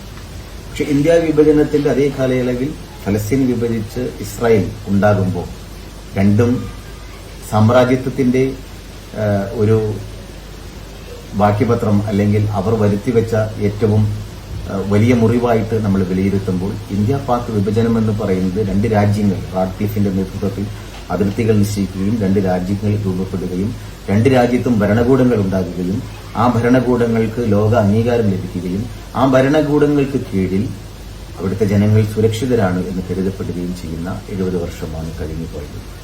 ഇന്ത്യയിലെ പുതിയ രാഷ്ട്രീയ സാഹചര്യങ്ങൾ മറന്നുകൊണ്ടല്ല ഞാൻ ഇത് പറയുന്നത്. എന്നാലും ഒരു ജനാധിപത്യ സമൂഹത്തിൽ ലഭിക്കേണ്ട സുരക്ഷിതത്വം ന്യൂനപക്ഷത്തിന് താരതമ്യേന ലഭിച്ചിട്ടുണ്ട് എന്നതാണ് ഇന്ത്യയിലെ ന്യൂനപക്ഷത്തിന്റെ സവിശേഷത എന്ന് നമ്മൾ ചേർത്ത് വായിക്കേണ്ടതുണ്ട്. അപ്പോൾ ഞാൻ പറഞ്ഞു വന്നത് രണ്ട് രാജ്യങ്ങളാണ്, രണ്ട് സ്റ്റേറ്റ്സ്, അതിരുകൾ നിശ്ചയിക്കപ്പെട്ട് രൂപീകൃതമായതാണ് ഇന്ത്യ പാക് വിഭജനത്തിന്റെ ഒരു നമുക്കിഷ്ടമില്ലാത്തതാണെങ്കിൽ കൂടി സംഭവിക്കുകയും ഇപ്പോൾ തുടരുകയും ചെയ്യുന്ന അവസ്ഥ. എന്നാൽ ഫലസ്തീനിൽ അങ്ങനെയല്ല. ഫലസ്തീൻ വിഭജിച്ച് ഇസ്രായേൽ രൂപപ്പെട്ടു എങ്കിലും ഇസ്രായേൽ എന്ന് പറയുന്നത് ഇപ്പോഴും അതിരുകൾ നിശ്ചയിക്കപ്പെടാത്ത ഒരു രാജ്യമായി തുടരുന്നു എന്നതാണ് അതിന്റെ കാര്യം. അതിന്റെ ഒരു പ്രധാനപ്പെട്ട കാര്യം, ഇസ്രായേൽ എന്ന് പറയുന്നത് സയനിസ്റ്റ് മനോഭാവമനുസരിച്ച്, പ്രത്യയശാസ്ത്രമനുസരിച്ച് അത് ദൈവത്തിന്റെ വാഗ്ദത്ത ഭൂമിയാണ്. നൂറ്റാണ്ടുകളോളം അത്തരമൊരു വാഗ്ദത്ത ഭൂമിയെക്കുറിച്ചുള്ള സങ്കല്പങ്ങളും അത് ലഭിക്കുന്നതിന് വേണ്ടിയുള്ള സയനിസ്റ്റ് പ്രത്യയശാസ്ത്രത്തിന്റെ അടിസ്ഥാനത്തിൽ രൂപപ്പെട്ടു വന്നിട്ടുള്ള കുറെ തീവ്ര മനോഭാവങ്ങളും ചിന്താഗതികളും എല്ലാം ഉണ്ട്. അതിന്റെ ഭാഗമായിട്ടാണ് ഇസ്രായേൽ എന്ന് പറയുന്ന രാജ്യം രൂപപ്പെടുന്നത്. ഇസ്രായേലിന്റെ പ്രധാനമന്ത്രിയായിരുന്നു ഏരിയൽ ഷാരോൺ ഇന്ത്യയിലേക്ക് വന്നപ്പോൾ നമ്മുടെ ഇന്ത്യയിലുണ്ടായിരുന്ന പ്രതിഷേധം നമ്മൾ ഈ സമയത്ത് ഓർമ്മിക്കേണ്ടതാണ്. ഏരിയൽ ഷാരോൺ ഇസ്രായേൽ ഭരിച്ചവരിൽ ഏറ്റവും തീവ്രമായ സയനിസ്റ്റ് ആശയം വെച്ചു പുലർത്തിയിരുന്ന ഒരാളാണ്. 1967 അറബ് സേനക്കെതിരെയുള്ള നിർണായകമായ ഇസ്രായേലിന്റെ വിജയത്തിന്റെ മുഖ്യശില്പി അല്ലെങ്കിൽ അതിന്റെ ആസൂത്രകൻ എന്ന് വിശേഷിപ്പിക്കുന്ന ആളാണ് ഏരിയൽ ഷാരോൺ. അന്താരാഷ്ട്ര കോടതിയിൽ വരെ അദ്ദേഹത്തെ വിചാരണ ചെയ്യുന്നതിനുള്ള ശ്രമങ്ങൾ ഉണ്ടായിട്ടുണ്ട്. 1948 ഇസ്രായേൽ രൂപീകൃതമാകുമ്പോൾ ഏരിയൽ ഷാരോൺ നീതിന്യായ പീഠത്തിന് മുമ്പിൽ വിചാരണക്ക് വിധേയനാകുന്നുണ്ട്. അതിന്റെ കാരണം ഒരു അറബ് ഗ്രാമം അങ്ങനെ അല്ല അപ്പാടെ കൂട്ടക്കൊലക്ക് വിധേയമാക്കി, കൂട്ടക്കൊലയ്ക്ക് വിധേയമാക്കി എന്നതാണ് ഏരിയൽ ഷാരോൺ ചെയ്ത കുറ്റം. ആ കുറ്റം ചെയ്ത ഷാരോണിനോട് ജഡ്ജി ചോദിക്കുന്നുണ്ട്, താങ്കൾ എന്തിനാണ് നിഷ്കളങ്കരായ ഈ അറബികളെ ഇങ്ങനെ കൂട്ടക്കൊല ചെയ്തത്? ആരാണ് താങ്കളെ ഇതിനെ പ്രേരിപ്പിച്ചത്? അതിന് അദ്ദേഹം മറുപടി പറയുന്നത്, എന്നെ പ്രേരിപ്പിച്ചത് നിങ്ങളാണ്, ഭരണകൂടമാണ് എന്നെ അതിന് പ്രേരിപ്പിച്ചത്. അപ്പോൾ ജഡ്ജി ചോദിക്കുന്നു, ഭരണകൂടം നിഷ്കളങ്കരെ കൊല്ലുന്നതിന് പ്രേരിപ്പിക്കുന്നു. അപ്പോഴാണ് ഷാരോൺ സയനിസത്തിന്റെ ആ കുപ്രസിദ്ധമായ ആപ്തവാക്യം പറയുന്നത്, a land without people is for people without land. ജനതയില്ലാത്ത ഭൂമിക്ക്, ജനതയില്ലാത്ത ഭൂമിയിലേക്ക് ഭൂമിയില്ലാത്ത ജനത എന്ന നമ്മൾ സ്ഥിരം കേൾക്കുന്നതാണ്. ആളുകളില്ലാത്ത ഭൂമിയിലേക്ക് ഭൂമിയില്ലാത്ത ആളുകളെ കുടിയിരുത്തുക എന്നതാണ് സൈനിസം പറഞ്ഞു പഠിപ്പിച്ചത്. അതിന്റെ ഭാഗമായി ഷാരോൺ പറയുന്നു, ഞാൻ ശൂന്യമായ ഇരിക്കേണ്ട ഒരു പ്രദേശത്ത്, ആളുകൾ ഉണ്ടാകാൻ പാടില്ലാത്ത പ്രദേശത്ത് ആളുകളെ കണ്ടപ്പോൾ ഞാൻ വെടിവെച്ചു. അതാണ് ആ ഒരു കൂട്ടക്കുരുതിക്ക് തന്നെ പ്രേരിപ്പിച്ചത് എന്ന് പറയുമ്പോൾ ഭരണകൂടത്തിന് ഉത്തരം മുട്ടുകയാണ്. അങ്ങനെയാണ് സയനിസം പഠിപ്പിച്ചു വെച്ചിട്ടുള്ളത്. പക്ഷേ നമ്മൾ മനസ്സിലാക്കേണ്ടത് 1917 ബ്രിട്ടീഷ് പ്രധാനമന്ത്രിയായിരുന്ന ആർതർ ബാൽഫറിന്റെ നേതൃത്വത്തിൽ ജെറുസലേം ആസ്ഥാനമായി ഒരു ഇസ്രായേൽ രാഷ്ട്രം രൂപീകരിക്കുക എന്ന ആശയത്തിന് പിൻബലം ലഭിക്കുമ്പോൾ തന്നെ ലക്ഷക്കണക്കിന് ജനങ്ങൾ ഫലസ്തീൻ ഭൂപ്രദേശത്തുണ്ടായിരുന്നു എന്ന് നമ്മൾ തിരിച്ചറിയേണ്ടതുണ്ട്. അത് ആളുകളില്ലാത്ത ഭൂമിയെ ആയിരുന്നില്ല. പക്ഷേ അത് ജൂദായ സമരിയ, ദൈവത്തിന്റെ വാഗ്ദത്ത ഭൂമി എന്ന രീതിയിൽ, അത് ജൂതന്മാരുടെ ഒരു പ്രദേശം എന്ന രീതിയിൽ വ്യാഖ്യാനിക്കപ്പെടുകയും അവിടെ ശൂന്യമായ പ്രദേശമാണ് എന്ന് പറഞ്ഞു പഠിപ്പിക്കുകയും ചെയ്തു എന്നുള്ളതാണ് വസ്തുത. പക്ഷേ നമ്മൾ തിരിച്ചറിയേണ്ടത് അങ്ങനെയുള്ള ഒരു പ്രദേശത്ത് തുടരുന്ന സംഘർഷത്തിന് ഈ ദൈവത്തിന്റെ വാഗ്ദത്ത ഭൂമിക്ക് ജൂതന്മാർ വിശേഷിപ്പിക്കുന്ന ആ പ്രദേശത്തിന് ഇപ്പോഴും അതിരുകൾ നിശ്ചയിച്ചിട്ടില്ല എന്നുള്ളതാണ്. ഓരോ സമയത്തും അതിരുകൾ വിപുലമാക്കുന്നതിന് ജൂതന്മാരെ കുടിയിരുത്തുന്നതിന് വേണ്ടിയുള്ള ഇസ്രായേലിന്റെ ശ്രമങ്ങളാണ് ഓരോ ഘട്ടത്തിലും സംഘർഷമുണ്ടാക്കുന്നത്. ആ സംഘർഷം ഇപ്പോഴും തുടരുകയാണ്. ഈ സംഘർഷാവസ്ഥ തുടരുമ്പോൾ ഈ പ്രശ്നങ്ങൾക്ക് പരിഹാരം തേടുന്നതിന് വേണ്ടി ലോകം ഇന്ന് ഫലസ്തീനികൾക്ക് ഒപ്പമില്ല എന്നുള്ള ദുഃഖകരമായ ഒരു സ്ഥിതിവിശേഷം നമ്മൾ തിരിച്ചറിയേണ്ടതുണ്ട്. ഇസ്രായേൽ ഫലസ്തീൻ സംഘടനം എന്നാണ് അവിടെ നടക്കുന്ന ഇസ്രായേലിന്റെ അധിനിവേശ ശ്രമങ്ങളെ ലോകം ഇപ്പോഴും വിശേഷിപ്പിക്കുന്നത്. യഥാർത്ഥത്തിൽ അതൊരു സംഘടനമേ അല്ല, അതൊരു സമരമാണ്, ഒരു ചെറുത്തുനിൽപ്പാണ്, ഒരു പോരാട്ടമാണ്.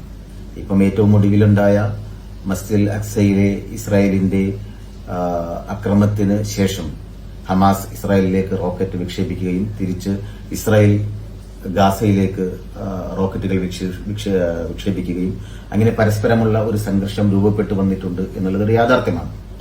ആ യാഥാർത്ഥ്യം വിസ്മരിച്ചുകൊണ്ടല്ല അങ്ങനെ ഒരു ഏറ്റുമുട്ടലിന്റെ രീതി തീർച്ചയായും ഹമാസിന്റെ നേതൃത്വത്തിൽ ഇപ്പോൾ നടക്കുന്നുണ്ട്. ഇസ്രായേലിൽ തന്നെ സിവിലിയൻസ് ഫലസ്തീൻ പൌരന്മാർ നടത്തുന്ന ചെറുത്തുനിൽപ്പ് ഇസ്രായേൽ പൌരന്മാർക്ക് വലിയ ഭീഷണി ഉണ്ടാക്കിയിട്ടുണ്ട്. നേരത്തെ നിന്ന് വ്യത്യസ്തമായിട്ടുള്ള ഒരു പോരാട്ടത്തിലേക്ക് കാര്യങ്ങൾ മാറി മറിഞ്ഞിട്ടുണ്ട് എന്നുള്ളതൊക്കെ നമുക്കറിയാം. പക്ഷെ യഥാർത്ഥത്തിൽ ഫലസ്തീനികളുടേത് ഒരു പോരാട്ടമായിരുന്നു. നമുക്കറിയാം, നോബൽ സമ്മാനം നേടിയ യാസർ അറഫാത്തിന്റെ നേതൃത്വത്തിലുണ്ടായ ആ പോരാട്ടം, ഫലസ്തീൻ വിമോചന മുന്നണിയുടെ നേതൃത്വത്തിലുണ്ടായ ആ സമര പോരാട്ടങ്ങൾ ലോകത്തിന്റെ ഒരു അനുതാപം അവർക്ക് അനുകൂലമാക്കി എടുക്കുന്നതിന് സാധിച്ചു. പിന്നീട് PLO നേതൃത്വത്തിനുണ്ടായ യാസർ അറഫാത്തിന് ശേഷം വിശേഷിച്ചുണ്ടായ അവരുടെ കഴിവുകേടും അവരുടെ അഴിമതിയും എല്ലാം അവരുടെ ഒരു ഫലസ്തീൻ ജനതയ്ക്ക് അവരിലുള്ള ഒരു വിശ്വാസത്തെ ചോദ്യം ചെയ്യുകയും അവരുടെ നേതൃത്വത്തെ ചോദ്യം ചെയ്യുന്ന അവസ്ഥയിലേക്കൊക്കെ എത്തിയിട്ടുണ്ട് എന്നുള്ളത് യാഥാർത്ഥ്യമാണ്. പക്ഷേ ഇപ്പോൾ മുൻപുണ്ടായിരുന്ന അത്ര പോലും ഒരു പിന്തുണ ഉണ്ടായിട്ടില്ല എന്നുള്ളത് തിരിച്ചറിയുമ്പോൾ ഫലസ്തീൻ വിഷയം പരിഹരിക്കേണ്ടത് ഒരു രാഷ്ട്രീയ പ്രശ്നമായിട്ടാണ് എന്ന ഒരു ഉൾക്കാഴ്ചയും അത് പരിഹരിക്കുന്നതിന് ഫലസ്തീനികളുടെ ഒപ്പം നിൽക്കേണ്ട നേതൃത്വം അല്ലെങ്കിൽ അറബ് നേതൃത്വം അല്ലെങ്കിൽ മുസ്ലിം നേതൃത്വം പലപ്പോഴും അതിൽ നിന്നും മാറി നിൽക്കുകയോ അല്ലെങ്കിൽ അത് കണ്ടില്ലെന്ന് നടിക്കുകയോ ചെയ്യുന്ന ഒരു വസ്തുത നമ്മൾ തിരിച്ചറിയണം. ഫലസ്തീനികളെ എപ്പോഴും രാഷ്ട്രീയ ആവശ്യങ്ങൾക്ക് വേണ്ടി രാഷ്ട്രീയ നേതൃത്വം ഉപയോഗിക്കുകയായിരുന്നു എന്നുള്ളതാണ് വസ്തുത. 1980കളുടെ ഒടുവിലാണ് ഇൻതിഫാദ രൂപപ്പെട്ടു വരുന്നത്. അത് ഒരു വലിയ പോരാട്ടമായിരുന്നു. സ്ത്രീകളുടെയും കുട്ടികളെയും ഒക്കെ കൊന്നൊടുക്കുന്ന ഇസ്രായേൽ അധിനിവേശത്തിനെതിരെ വന്ന ടെലിവിഷൻ ഫുട്ടേജുകൾ ലോകത്തിന്റെ ഒരു അനുതാപം, ലോകമനസ്സിന്റെ ഒരു ഫലസ്തീൻ പോരാട്ടത്തോടുള്ള ഒരു പിന്തുണ വർദ്ധിപ്പിച്ച ഒരു ഘട്ടമായിരുന്നു അത്. എന്നാൽ ആ ഘട്ടത്തിൽ തന്നെയാണ് 1990കളുടെ തുടക്കത്തിൽ നമുക്കറിയാം സദ്ദാം ഹുസൈന്റെ നേതൃത്വത്തിൽ കുവൈറ്റ് അധിനിവേശം ഉണ്ടാകുന്നത്. കുവൈറ്റിലെ എണ്ണ മോഹിച്ചുകൊണ്ട് സദ്ദാം നടത്തിയ അധിനിവേശത്തിനെതിരെ ലോകത്തിന്റെ വിശേഷിച്ച് അമേരിക്കൻ സാമ്രാജ്യത്തിന്റെ നേതൃത്വത്തിൽ ഇറാഖിനെതിരെ യുദ്ധം പൊട്ടി പുറപ്പെട്ടപ്പോൾ സദ്ദാം ഹുസൈൻ എന്ന് പറഞ്ഞ ന്യായം ഫലസ്തീനുമേൽ ഉള്ള ഇസ്രായേലിന്റെ അധിനിവേശം അവസാനിപ്പിച്ചാൽ ഈ കുവൈറ്റിന് മേലുള്ള അധിനിവേശവും അവസാനിപ്പിക്കാമെന്നതാണ്. അപ്പൊ ഞാൻ പറഞ്ഞു വന്നത് രാഷ്ട്രീയ കാര്യങ്ങൾക്ക് വേണ്ടി അങ്ങനെ തരം ഓരോരുത്തരും ഫലസ്തീൻ വിഷയത്തെ ഉപയോഗപ്പെടുത്തിയിട്ടുണ്ട്. അതുവരെ ഇൻതിഫാദക്ക് ഉണ്ടായിരുന്ന ലോക പിന്തുണ സദ്ദാമിന്റെ ഈ ഒരു ഇടപെടലോടുകൂടെ കുറഞ്ഞു വന്നതായി നമുക്ക് കാണാം. ഞാൻ പറഞ്ഞു വരുന്നത് ഫലസ്തീനിലെ പ്രശ്നങ്ങൾക്ക് ശാശ്വതമായ രാഷ്ട്രീയ പരിഹാരം എന്തുകൊണ്ടുണ്ടാകുന്നില്ല, എന്തുകൊണ്ട് ഇന്നും അതൊരു സാമ്രാജ്യത്വത്തിന്റെ കൈക്കുറ്റപ്പാടായി തുടരുന്നു, എന്തുകൊണ്ട് ആ മുറിവ് ലോകത്തിന്റെ മുമ്പിൽ ഇപ്പോഴും ഒരു വേദനയായി ശേഷിക്കുന്നു എന്നത് നമ്മൾ തിരിച്ചറിയേണ്ടതുണ്ട്. അതിന് പരിഹാരം കാണേണ്ടവർ അതിന് ശ്രമിക്കുന്നില്ല എന്നുള്ളത് മാത്രമല്ല, ഫലസ്തീന്റെ സഹോദര രാജ്യങ്ങളായ അറബ് രാജ്യങ്ങൾ വരെ ഇപ്പോൾ ഇസ്രായേലുമായി നയതന്ത്ര ബന്ധം സ്ഥാപിക്കുന്ന ദുഃഖകരമായ കാഴ്ചയാണ് നമ്മൾ കാണുന്നത്. അറബ് രാജ്യങ്ങൾക്ക് നേതൃത്വം കൊടുക്കുന്നവർ നയതന്ത്ര ബന്ധം സ്ഥാപിക്കുന്നതെന്ന് മാത്രമല്ല, മറ്റു ചിലർ നീണ്ട കുറെ കാലയളവ് ഉണ്ടായിട്ടില്ലാത്ത ഇസ്രായേലുമായുള്ള ഫ്ലൈറ്റ് സർവീസ് ആരംഭിക്കുന്നതിനുള്ള ആലോചനകൾക്ക് നടത്തും. അതായത് ഫലസ്തീനികൾക്ക് പ്രത്യക്ഷത്തിൽ തന്നെ പിന്തുണ കൊടുക്കേണ്ട രാഷ്ട്രീയ നേതൃത്വവും അതിന് വിമുഖത കാണിക്കുന്നു എന്നുള്ളതാണ് ഏറ്റവും സങ്കടകരമായ അവസ്ഥ. ഈ ഘട്ടത്തിലാണ് നമ്മൾ ഇപ്പോൾ ഒരു ഫലസ്തീൻ ഐക്യദാർഢ്യം പ്രഖ്യാപിക്കുന്നത്. മുസ്ലിം യൂത്ത് ലീഗിന്റെ ചെറുപ്പക്കാർ മനസ്സിലാക്കേണ്ടത്, നമ്മളിത് ഫലസ്തീനിലുള്ള എല്ലാ സംഘർഷ സമയത്തും, ഗാസയിലുണ്ടാകുന്ന അക്രമത്തിന്റെ സമയത്തായാലും ശരി, അതല്ലെങ്കിൽ ഗോലാൻ കുന്നിലുണ്ടാകുന്ന ഇസ്രായേൽ അധിനിവേശത്തിന്റെ കാലത്തായാലും ശരി, ഫലസ്തീൻ ലോകത്തിന്റെ മുമ്പിൽ ഒരു സംഘർഷം രൂപപ്പെട്ട് ശ്രദ്ധാകേന്ദ്രമാകുന്ന സന്ദർഭങ്ങളിലൊക്കെ നമ്മൾ ഇതുപോലുള്ള ഐക്യദാർഢ്യം സംഘടിപ്പിച്ചിട്ടുണ്ട് എന്നതാണ്. അത് ഒരു മുസ്ലിം ഐക്യദാർഢ്യമായിട്ടല്ല, കേരളത്തിന്റെ ഒരു പ്രതിഫലനം എന്നോണം. കേരളം അങ്ങനെയാണ്. കേരളം എപ്പോഴും, അല്ലെങ്കിൽ ഇന്ത്യ എപ്പോഴും അങ്ങനെയായിരുന്നു, ഫലസ്തീന്റെ ഒപ്പം നിൽക്കുന്ന കാര്യമായിരുന്നു. ഇപ്പൊ മുസ്ലിം ലീഗിന്റെ കാര്യം തന്നെ എടുക്കുകയാണെങ്കിൽ എനിക്ക് ഏറ്റവും കൗതുകകരമായി തോന്നിയ ഒരു കാര്യം, ഇപ്പൊ നമുക്കറിയാം തലശ്ശേരി കൊയിലാണ്ടി മേഖലയിലാണ് ആദ്യകാല മുസ്ലിം ലീഗിന്റെ പ്രവർത്തനം നടന്നത്. മലബാർ ഡിസ്ട്രിക്ട് മുസ്ലിം ലീഗിന്റെ നേതൃത്വത്തിൽ മഹാനായ KM സിദി സാഹിബിന്റെയും സത്താർ സേട്ടു സാഹിബിന്റെയും ഒക്കെ നേതൃത്വത്തിൽ നടന്ന മുസ്ലിം ലീഗിന്റെ ആദ്യകാല പ്രവർത്തനം. തലശ്ശേരിയും കൊയിലാണ്ടിയുമായിരുന്നു അതിന്റെ കേന്ദ്രങ്ങൾ.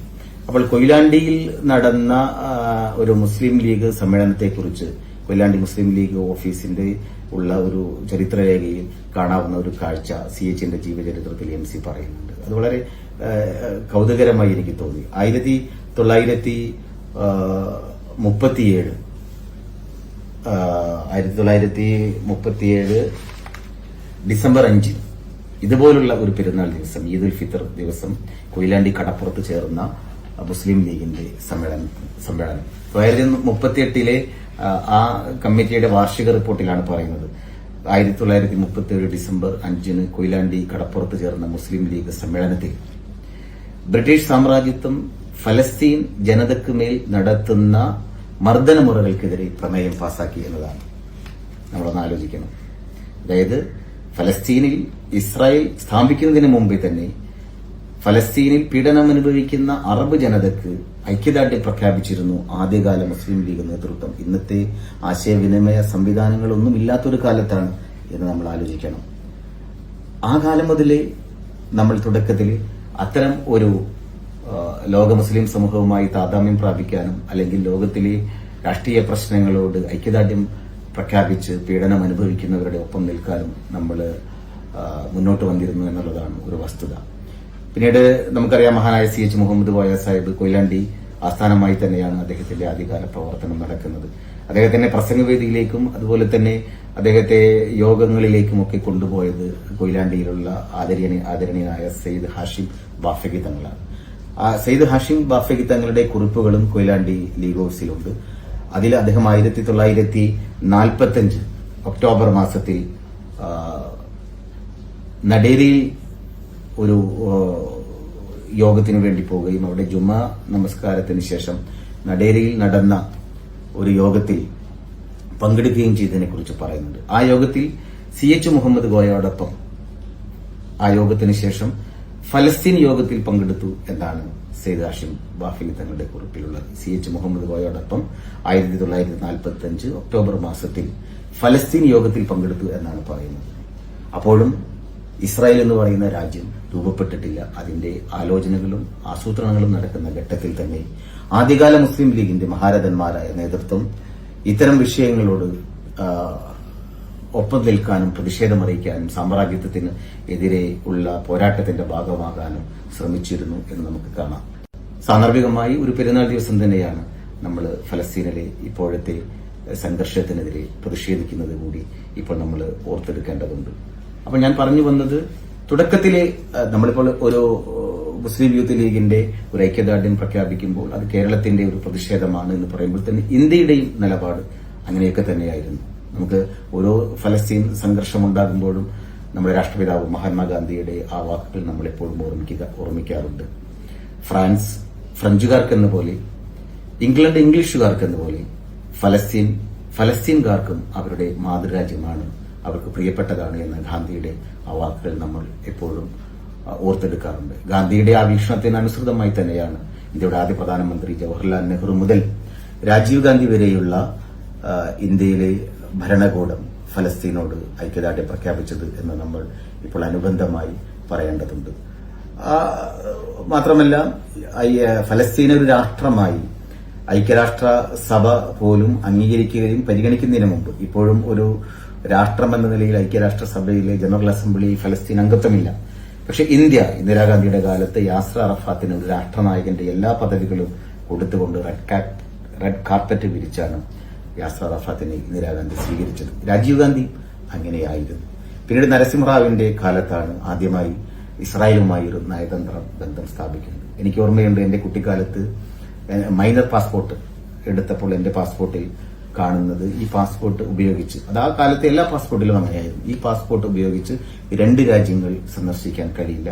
ഒന്ന് ഇസ്രായേലും മറ്റൊന്ന് വർണ്ണ വിവേചനം നിലനിന്നിരുന്ന സൗത്ത് ആഫ്രിക്കയുമായിരുന്നു. ഈ 2 രാജ്യങ്ങളിലും ഈ പാസ്പോർട്ട് ഉപയോഗിച്ച് പോകാൻ കഴിയില്ല എന്നുള്ളത് ഇന്ത്യയിലെ ഒരു സിറ്റിസൺ ഒരു പാസ്പോർട്ട് അനുവദിക്കുമ്പോൾ അതിൽ രേഖപ്പെടുത്തപ്പെട്ടിട്ടുള്ളതാണ്. പിന്നെ അത് ആ നയതന്ത്ര ബന്ധം സ്ഥാപിച്ചു. ദക്ഷിണാഫ്രിക്കയിൽ കറുത്തവരുടെ ഭരണം വന്നു. നെൽസൺ മണ്ടേല വിമോചിതനായി, അദ്ദേഹത്തിന്റെ നേതൃത്വത്തിൽ ഭരണകൂടം വന്നു. ദക്ഷിണാഫ്രിക്കയുമായി നമുക്ക് ആ രീതിയിലുള്ള ഒരു നയതന്ത്ര ബന്ധം വന്നു. പിന്നീട് റാവിന്റെ കാലത്ത് ആരംഭിച്ച നയതന്ത്ര ബന്ധം രണ്ടാം വാജ്പേയിയുടെ കാലത്താണ് കൂടുതൽ ദൃഢമാകുന്നത്. അതിനുശേഷം 2 UPA സർക്കാരുകളും നിലവിൽ വരികയും 2 UPA സർക്കാരിന്റെ കാലത്തും ഫലസ്തീനികളോടുള്ള ഐക്യദാർഢ്യം അതിശക്തമായ രീതിയിൽ ഇന്ത്യ പ്രകടിപ്പിക്കുകയുണ്ടായി. അതിന് നേതൃത്വം കൊടുത്ത് നമുക്കറിയാം, നേരത്തെ പറഞ്ഞ സിദി സാഹിബിന്റെ അല്ലെങ്കിൽ CH മുഹമ്മദ് കോയ സാഹിബിന്റെ ശിഷ്യനായി ഇന്ത്യൻ രാഷ്ട്രീയത്തിലേക്ക് ഉയർന്നു വന്ന ഒരു വിശ്വപൌരൻ എന്ന തലത്തിലേക്ക് ഉയർന്നു വന്ന മഹാനായ ഇ അഹമ്മദ് സാഹിബ്, മുസ്ലിം ലീഗിന്റെ അഖിലേന്ത്യാ പ്രസിഡന്റ്, UPA 2 സർക്കാരിലും വിദേശകാര്യ സഹമന്ത്രിയായിരുന്നു. അദ്ദേഹത്തിനായിരുന്നു അത്തരം പശ്ചിമേഷ്യയുടെയും അതുപോലെ തന്നെ അത്തരം രാജ്യങ്ങളുമായുള്ള ബന്ധങ്ങളുടെ ചുമതല. അഹമ്മദ് സാഹിബിന്റെ നേതൃത്വത്തിൽ ഫലസ്തീനോടുള്ള ഐക്യദാർഢ്യം, യാസർ അറഫാത്ത് തന്നെ പറഞ്ഞിട്ടുണ്ട്, ഫലസ്തീനിലെ ഏതൊരു കുട്ടിക്കും അറിയാവുന്ന പേരാണ് ഈ അഹമ്മദ് എന്നത്. യാസർ അറഫാത്തിന് റാമല്ലയിൽ വീട്ടുതടങ്കലിലാക്കിയപ്പോൾ വിദേശകാര്യമന്ത്രിയായ 4 മാസത്തിന് അകം അഹമ്മദ് സാഹിബ് യാസർ അറഫാത്തിനെ കാണാൻ പോകുന്നതും അദ്ദേഹത്തെ ആശ്ലേഷിക്കുന്നതും അദ്ദേഹത്തുമായി ഇരുന്ന് പ്രാർത്ഥിക്കുന്നതുമൊക്കെ ഒരു മുസ്ലിം ലീഗുകാരൻ എന്ന നിലയിൽ നമ്മൾ അഭിമാനത്തോടുകൂടി ഓർമ്മിക്കേണ്ട സന്ദർഭമാണ്. ഗാസയിലെ 76,000 വരുന്ന കുട്ടികൾക്ക് ഇന്ത്യ ഗവൺമെന്റിന്റെ ധനസഹായം എത്തിക്കാൻ അഹമ്മദ് സാഹിബിന് കഴിഞ്ഞു എന്നുള്ളത് കൂടി ഓർത്തിട്ടായിരുന്നു യാസർ അറഫാത്ത് ഫലസ്തീനിലെ എല്ലാ കൊച്ചുകുട്ടികൾക്കും അറിയാവുന്ന പേരാണ് ഈ അഹമ്മദ് എന്ന് പറഞ്ഞത്. അപ്പോൾ ഞാൻ പറഞ്ഞു വരുന്നത്, മുസ്ലിം ലീഗിന്റെ കാഴ്ചപ്പാടും നമ്മുടെ രാജ്യത്തിന്റെ കാഴ്ചപ്പാടും എപ്പോഴും ഫലസ്തീൻ എന്ന് പറയപ്പെടുന്ന, അവിടുത്തെ പീഡിപ്പിക്കപ്പെടുന്ന, അവിടുത്തെ നിരാലംബരായ ജനതയ്ക്ക് ഐക്യദാർഢ്യം പ്രഖ്യാപിക്കുന്നതായിരുന്നു. എല്ലാ സോഷ്യലിസ്റ്റ് രാജ്യങ്ങളും ആ രീതിയിൽ തന്നെയായിരുന്നു അവരുടെ കാഴ്ചപ്പാട്. പക്ഷേ ഇന്ന് ലോകം മാറി. ഇസ്രായേൽ ആഗ്രഹിക്കുന്നത്, നമ്മൾ തിരിച്ചറിയേണ്ട ഏറ്റവും വലിയ രാഷ്ട്രീയ പാഠം, ഇസ്രായേൽ ശ്രമിക്കുന്നത്, ഏറ്റവും ഒടുവിൽ മസ്ജിദുൽ അഖ്സയിൽ വരെ നടത്തിയ അക്രമത്തിലൂടെ അവർ ശ്രമിക്കുന്നത് ഫലസ്തീൻ പ്രശ്നം ഒരു മുസ്ലിം പ്രശ്നമായി ചുരുക്കിക്കൊണ്ടുവരിക എന്നതാണ്. ഫലസ്തീൻ പ്രശ്നം യഥാർത്ഥത്തിൽ ഒരു അറബ് ദേശീയതയുടെ പ്രശ്നമാണ്. ഫലസ്തീനിൽ ബഹുസ്വരതയുണ്ട്, ഫലസ്തീനിൽ മുസ്ലിങ്ങളുണ്ട്, ക്രിസ്ത്യാനികളുണ്ട്, ജൂതന്മാരുണ്ട്, എല്ലാവരുമുണ്ട്. പക്ഷെ അതിന്റെ അപ്പുറത്ത് ഒരു മുസ്ലിം പ്രശ്നമായി ഫലസ്തീൻ പ്രശ്നത്തെ മാറ്റിയെടുക്കാൻ ഇസ്രായേൽ നടത്തുന്ന ആസൂത്രിതമായ ശ്രമങ്ങൾ ലോകത്തിന്റെ മുമ്പിൽ ഒരു ആഗോള മുസ്ലിം ഭീകരതയുണ്ട് എന്നതും ആ ഭീകരതയുടെ ഭാഗമാണ് ഫലസ്തീൻ പ്രശ്നം എന്ന് വരുത്തി തീർക്കാനുമുള്ള ശ്രമങ്ങളാണ്. അതുകൊണ്ടാണ് നേരത്തെ സദ്ദാം ഹുസൈന്റെ അധിനിവേശ ശ്രമത്തിൽ ലോകത്തിന് പിന്തുണ ഉണ്ടായിരുന്ന ഫലസ്തീൻ സമരങ്ങൾക്ക് പിന്നീട് പിന്തുണ ഇല്ലാതെ പോയി എന്ന് പറയുന്നതിന് കാരണം.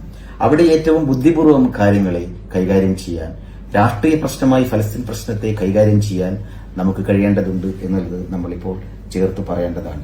ഇപ്പൊ നമ്മൾ കണ്ടു, മസ്ജിദുൽ അഖ്സയിലെ ആ ഒരു അക്രമ സംഭവത്തിൽ ഒരു ഫലസ്തീൻ പൌരന്റെ കഴുത്തിലേക്ക് ഇസ്രായേൽ സൈനികൻ കാൽമുട്ട് അമർത്തി വെച്ചുകൊണ്ട് അദ്ദേഹത്തെ പീഡിപ്പിക്കുന്ന ചിത്രം നമ്മൾ കണ്ടു. സമാനമായ ഒരു ചിത്രം തന്നെയാണ് നമ്മൾ കുറച്ചു മുമ്പ് അമേരിക്കയിലെ ജോർജ് ഫ്ലോയിഡിനെ ഒരു വെള്ളക്കാരനായ പോലീസുകാരൻ കഴുത്തിൽ കാൽമുട്ട് അമർത്തി വെച്ചുകൊണ്ട് എനിക്ക് ശ്വാസം മുട്ടുന്നു എന്ന് അദ്ദേഹം വിളിച്ചു പറഞ്ഞതും അദ്ദേഹം കൊല്ലപ്പെട്ടതും ആ കുറ്റവാളികളെ വിചാരണയ്ക്ക് വിധേയമാക്കി അവർ കുറ്റക്കാരെന്ന് ഏറ്റവും ഒടുവിൽ കണ്ടെത്തുകയും ഒക്കെ ചെയ്ത് നമ്മൾ വായി. അപ്പോൾ കറുത്തവരും മുസ്ലിങ്ങളും ഭീകരന്മാരാണ്, അവർ കൊള്ളക്കാരാണ്, അവർ പീഡിപ്പിക്കപ്പെടേണ്ടവരാണ്, അവർ വെറുക്കപ്പെടേണ്ടവരാണ് എന്ന സാമ്രാജ്യത്തിന്റെ അതേ മനോഗതി തന്നെയാണ് ഇസ്രായേലും വെച്ച് പുലർത്തുന്നത് എന്ന് മസ്ജിദുൽ അഖ്സയിലെ ഈ സംഭവം നമ്മളോട് കാണിക്കുന്നു, നമ്മളോട് പറയുന്നു. ഈ സന്ദർഭത്തിൽ ഈ വിഷയത്തെ അവധാനതയോടുകൂടെ കൈകാര്യം ചെയ്യാൻ കഴിയണം എന്നുള്ളതാണ് ഈ ഐക്യദാർഢ്യ സമ്മേളനത്തിൽ നമ്മൾ ഓർത്തെടുക്കേണ്ടത്. ഞാൻ ചുരുക്കുന്നു, 2003 ലോക മതസമ്മേളനം മലേഷ്യയിലെ കൊലാലംപൂരിൽ മഹാതീർ മുഹമ്മദിന്റെ ആദ്യ ഭരണകാലത്ത് അദ്ദേഹം സംഘടിപ്പിക്കുകയും അദ്ദേഹം അതിൽ അധ്യക്ഷ പ്രസംഗം നടത്തുകയും ചെയ്തപ്പോൾ മഹാതീർ മുഹമ്മദ് പറഞ്ഞ പ്രസിദ്ധമായ ഒരു വാക്കുണ്ട്: മുസ്ലിങ്ങൾ ലോകത്ത് ഏറ്റവും മഹത്തമായ ഒരു മഹനീയമായ ഒരു സാമൂഹിക ജീവിതം നയിക്കാൻ വിശ്വാസപരമായി ബാധ്യതയുള്ളവരും ലോക സമൂഹത്തിന് നേതൃത്വം കൊടുക്കാൻ ബാധ്യതയുള്ളവരുമാണ്. കാരണം അവരുടെ വിശ്വാസം അങ്ങനെയാണ്. നമ്മൾ ഈദുൽ ഫിത്ർ ദിനത്തിലാണ് സംസാരിക്കുന്നത്. റബ്ബിനെ മഹത്വപ്പെടുത്തി ജീവിക്കുക എന്നത് ഒരു മുസ്ലിമിന്റെ അനിവാര്യമായ ഘടകമാണ്. അങ്ങനെയുള്ള മുസ്ലിം ജീവിച്ചു വിജയിക്കുക ലോകത്തിന് മുമ്പിൽ എന്നുള്ളത് ഒഴിവാക്കപ്പെടേണ്ടതല്ല. അത് നമ്മൾ ലോകത്തിന് മുമ്പിൽ ഒരു ആധുനിക സമൂഹമായി റബ്ബിനെ മഹത്വപ്പെടുത്തി ജീവിക്കേണ്ടതുണ്ട് എന്ന് മഹാതീർ മുഹമ്മദ് ഓർമ്മിക്കുന്നു. എന്നിട്ട് പറയുന്നു, 50 വർഷമായി ഫലസ്തീനിൽ നമ്മൾ പോരാട്ടം നടത്തുന്നു, വിജയിക്കാൻ കഴിയുന്നില്ല. എന്തുകൊണ്ട് കഴിയുന്നില്ല എന്ന ഒരു ആത്മവിമർശനം നടത്തേണ്ടതുണ്ട്. മുസ്ലിങ്ങളെ നയിക്കേണ്ടത് ചിന്തയും ധിഷ്ണയുമാണ് എന്ന് മഹാതീർ മുഹമ്മദ് പറഞ്ഞു വെക്കുന്നു. അതുതന്നെയാണ് നമ്മൾ ഓർത്തെടുക്കേണ്ടത്. ചിന്തയും ധിഷ്ണയും കൊണ്ട് ഫലസ്തീനിലെ പ്രശ്നങ്ങൾക്ക് പരിഹാരം കാണുന്നതിനും ഫലസ്തീനിലെ ആ പോരാട്ടത്തെ വീര്യത്തെയും ഏറ്റവും സക്രിയമായി പരിവർത്തിപ്പിച്ചുകൊണ്ട് ലോകത്തിനു മുമ്പിൽ ഫലസ്തീനികൾക്ക് ഐക്യദാർഢ്യം പ്രഖ്യാപിക്കുന്നതോടൊപ്പം ആ പ്രശ്ന പരിഹാരത്തിന് ലോകത്ത് ഫലസ്തീനികളുടെ ഐക്യദാർഢ്യം പ്രഖ്യാപിക്കാനുള്ള ജനസമൂഹം വളർന്നു വരേണ്ടതുണ്ട്, ഉയർന്നു വരേണ്ടതുണ്ട് എന്നൊരു സന്ദേശമാണ് ഈ സന്ദർഭത്തിൽ നമ്മൾ അടിവരയിട്ട് മനസ്സിലാക്കേണ്ടത് എന്ന് ഞാൻ വിചാരിക്കുന്നു. ഫലസ്തീൻ പ്രക്ഷോഭത്തിന്റെ ഭാഗമായി നിലനിൽക്കുകയും അവസാനം വരെ ഫലസ്തീനു വേണ്ടി ശബ്ദിക്കുകയും ചെയ്ത ലോകം ആദരിക്കപ്പെടുന്ന വ്യക്തിയാണ് എഡ്വേർഡ് സെയ്ദ്. അദ്ദേഹം അമേരിക്കയിലാണ് ജീവിച്ചത്. പക്ഷെ അദ്ദേഹത്തിന്റെ ജന്മദേശം ഫലസ്തീനാണ്. ഒരു ഫലസ്തീൻകാരൻ എന്ന നിലയിൽ അഭിമാനം കൊണ്ട ആളാണ് എഡ്വേർഡ് സെയ്ദ്. അദ്ദേഹത്തിന്റെ മകൾ നെജില, അവരുടെ ഒരു ഓർമ്മക്കുറിപ്പ് ഈയിടെ വായിക്കാനിടയായി. നെജിലയും അമ്മയും അച്ഛനും, എഡ്വേർഡ് സെയ്ദും നെജിലയും അമ്മയും കൂടി സൂറിക് വിമാനത്താവളത്തിൽ വെച്ച് അമേരിക്കൻ ഉദ്യോഗസ്ഥരുടെ ഒരു ചോദ്യം ചെയ്യലിന് വിധേയമായി. നെജിലയോട് അവരുടെ ജന്മസ്ഥലം ചോദിക്കുന്നു, അമ്മയോട് ചോദിക്കുന്നു, അവർ കൃത്യമായി പറയുന്നു. എന്നാൽ അച്ഛനായ എഡ്വേർഡ് സെയ്ദിനോട് ചോദിക്കുമ്പോൾ അവരുടെ പാസ്പോർട്ടിൽ ഫലസ്തീനെന്നോ ഇസ്രായേലോ എന്നല്ല കണ്ടത്, പ്ലേസ് ഓഫ് ബർത്ത് ജെറുസലേം എന്നാണ്. ജെറുസലേം ഫലസ്തീൻ എന്ന് എഴുതാനാണ് എഡ്വേർഡ് സെയ്ദ് ആഗ്രഹിച്ചത്. പക്ഷേ അതിന് അനുവാദം നൽകുന്നില്ല. അങ്ങനെ എഴുതുമ്പോൾ തന്നെ ഫലസ്തീനിൽ ജനിച്ച എഡ്വേർഡ് സെയ്ദിന്റെ ആ ജന്മസ്ഥലം ഇസ്രായേൽ അധിനിവേശത്തിന്റെ ഭാഗമായി മാറിയിട്ടുണ്ടായിരുന്നു. അതുകൊണ്ടാണ് അതിനുള്ള അനുവാദം നിഷേധിക്കുന്നത്. അതുകൊണ്ട് ജെറുസലേം എന്ന് മാത്രമാണ് എഴുതിയത്. ജന്മഭൂമി നഷ്ടപ്പെട്ട ഒരു പൗരന്റെ സ്ഥൈര്യം നിറഞ്ഞ ഒരു പോരാട്ടവും അതിന്റെ മനോവേദനയുമാണ് എഡ്വേർഡ് സെയ്ദിന്റെ ജെറുസലേം എന്ന് മാത്രം എഴുതിയ പാസ്പോർട്ടിൽ എഴുതിയ ആ പ്രവർത്തിയിലൂടെ ലോകത്തിന് കാണാൻ കഴിയുന്നത്. ജന്മഭൂമിക്ക് വേണ്ടിയുള്ള മനോവേദന അത് അനുഭവിക്കുന്നവർക്ക് മാത്രമാണ് അറിയുക. എഡ്വേർഡ് സെയ്ദ് ഒരു കോപ്റ്റിക് ക്രിസ്ത്യാനിയാണ്. പക്ഷെ അദ്ദേഹം ഫലസ്തീനിയാണ് എന്നതിൽ അഭിമാനം കൊണ്ട ആളാണ്. ഫലസ്തീൻ എന്ന് പറയുന്നത് ബഹുസ്വരതയുടെ ഇടമാണ്, അറബ് ദേശീയതയുടെ ഇടമാണ്. അതിനുള്ള രാഷ്ട്രീയ പരിഹാരം ആ രീതിയിൽ കാണുക എന്നത് സുപ്രധാനമാണ്. ഫലസ്തീനിലെ പ്രശ്നങ്ങൾക്ക് ഇരകളാകേണ്ടി വരുന്ന മുസ്ലിം നേതൃത്വം ആ അർത്ഥത്തിലുള്ള ഒരു രാഷ്ട്രീയ പരിഹാരത്തിന് വേണ്ടി ശ്രമിക്കുക എന്നതാണ് അതിന്റെ ഒരു ശാശ്വത പരിഹാരം. പക്ഷേ അതിനുവേണ്ടി ശ്രമിക്കുന്നതിന് വേണ്ടി നിരാലംബരായ ഫലസ്തീൻ ജനതയ്ക്ക് മുമ്പിൽ ഇന്ന് അത്തരമൊരു മുസ്ലിം നേതൃത്വമോ അറബ് നേതൃത്വമോ ഇല്ല എന്നുള്ളതാണ് ഏറ്റവും സങ്കടകരമായ ഒരു കാര്യം. ആ ഘട്ടത്തിലാണ് നമ്മളിങ്ങനെ ഇന്ത്യ ഉപഭൂഖണ്ഡത്തിന്റെ ഈ ഒരു പടിഞ്ഞാറൻ തുരുത്തിലിരുന്ന് പൊരുതുന്ന ഫലസ്തീൻ ജനതയ്ക്ക് ഐക്യദാർഢ്യം പ്രഖ്യാപിക്കുന്നത്. ഈ ഘട്ടത്തിൽ അവർക്ക് വേണ്ടി നമുക്ക് പ്രാർത്ഥിക്കാം. അവരുടെ പോരാട്ടം വിജയം കാണട്ടെ എന്ന് നമുക്ക് ആശിക്കാം എന്ന് പറഞ്ഞുകൊണ്ട് നിർത്തുന്നു.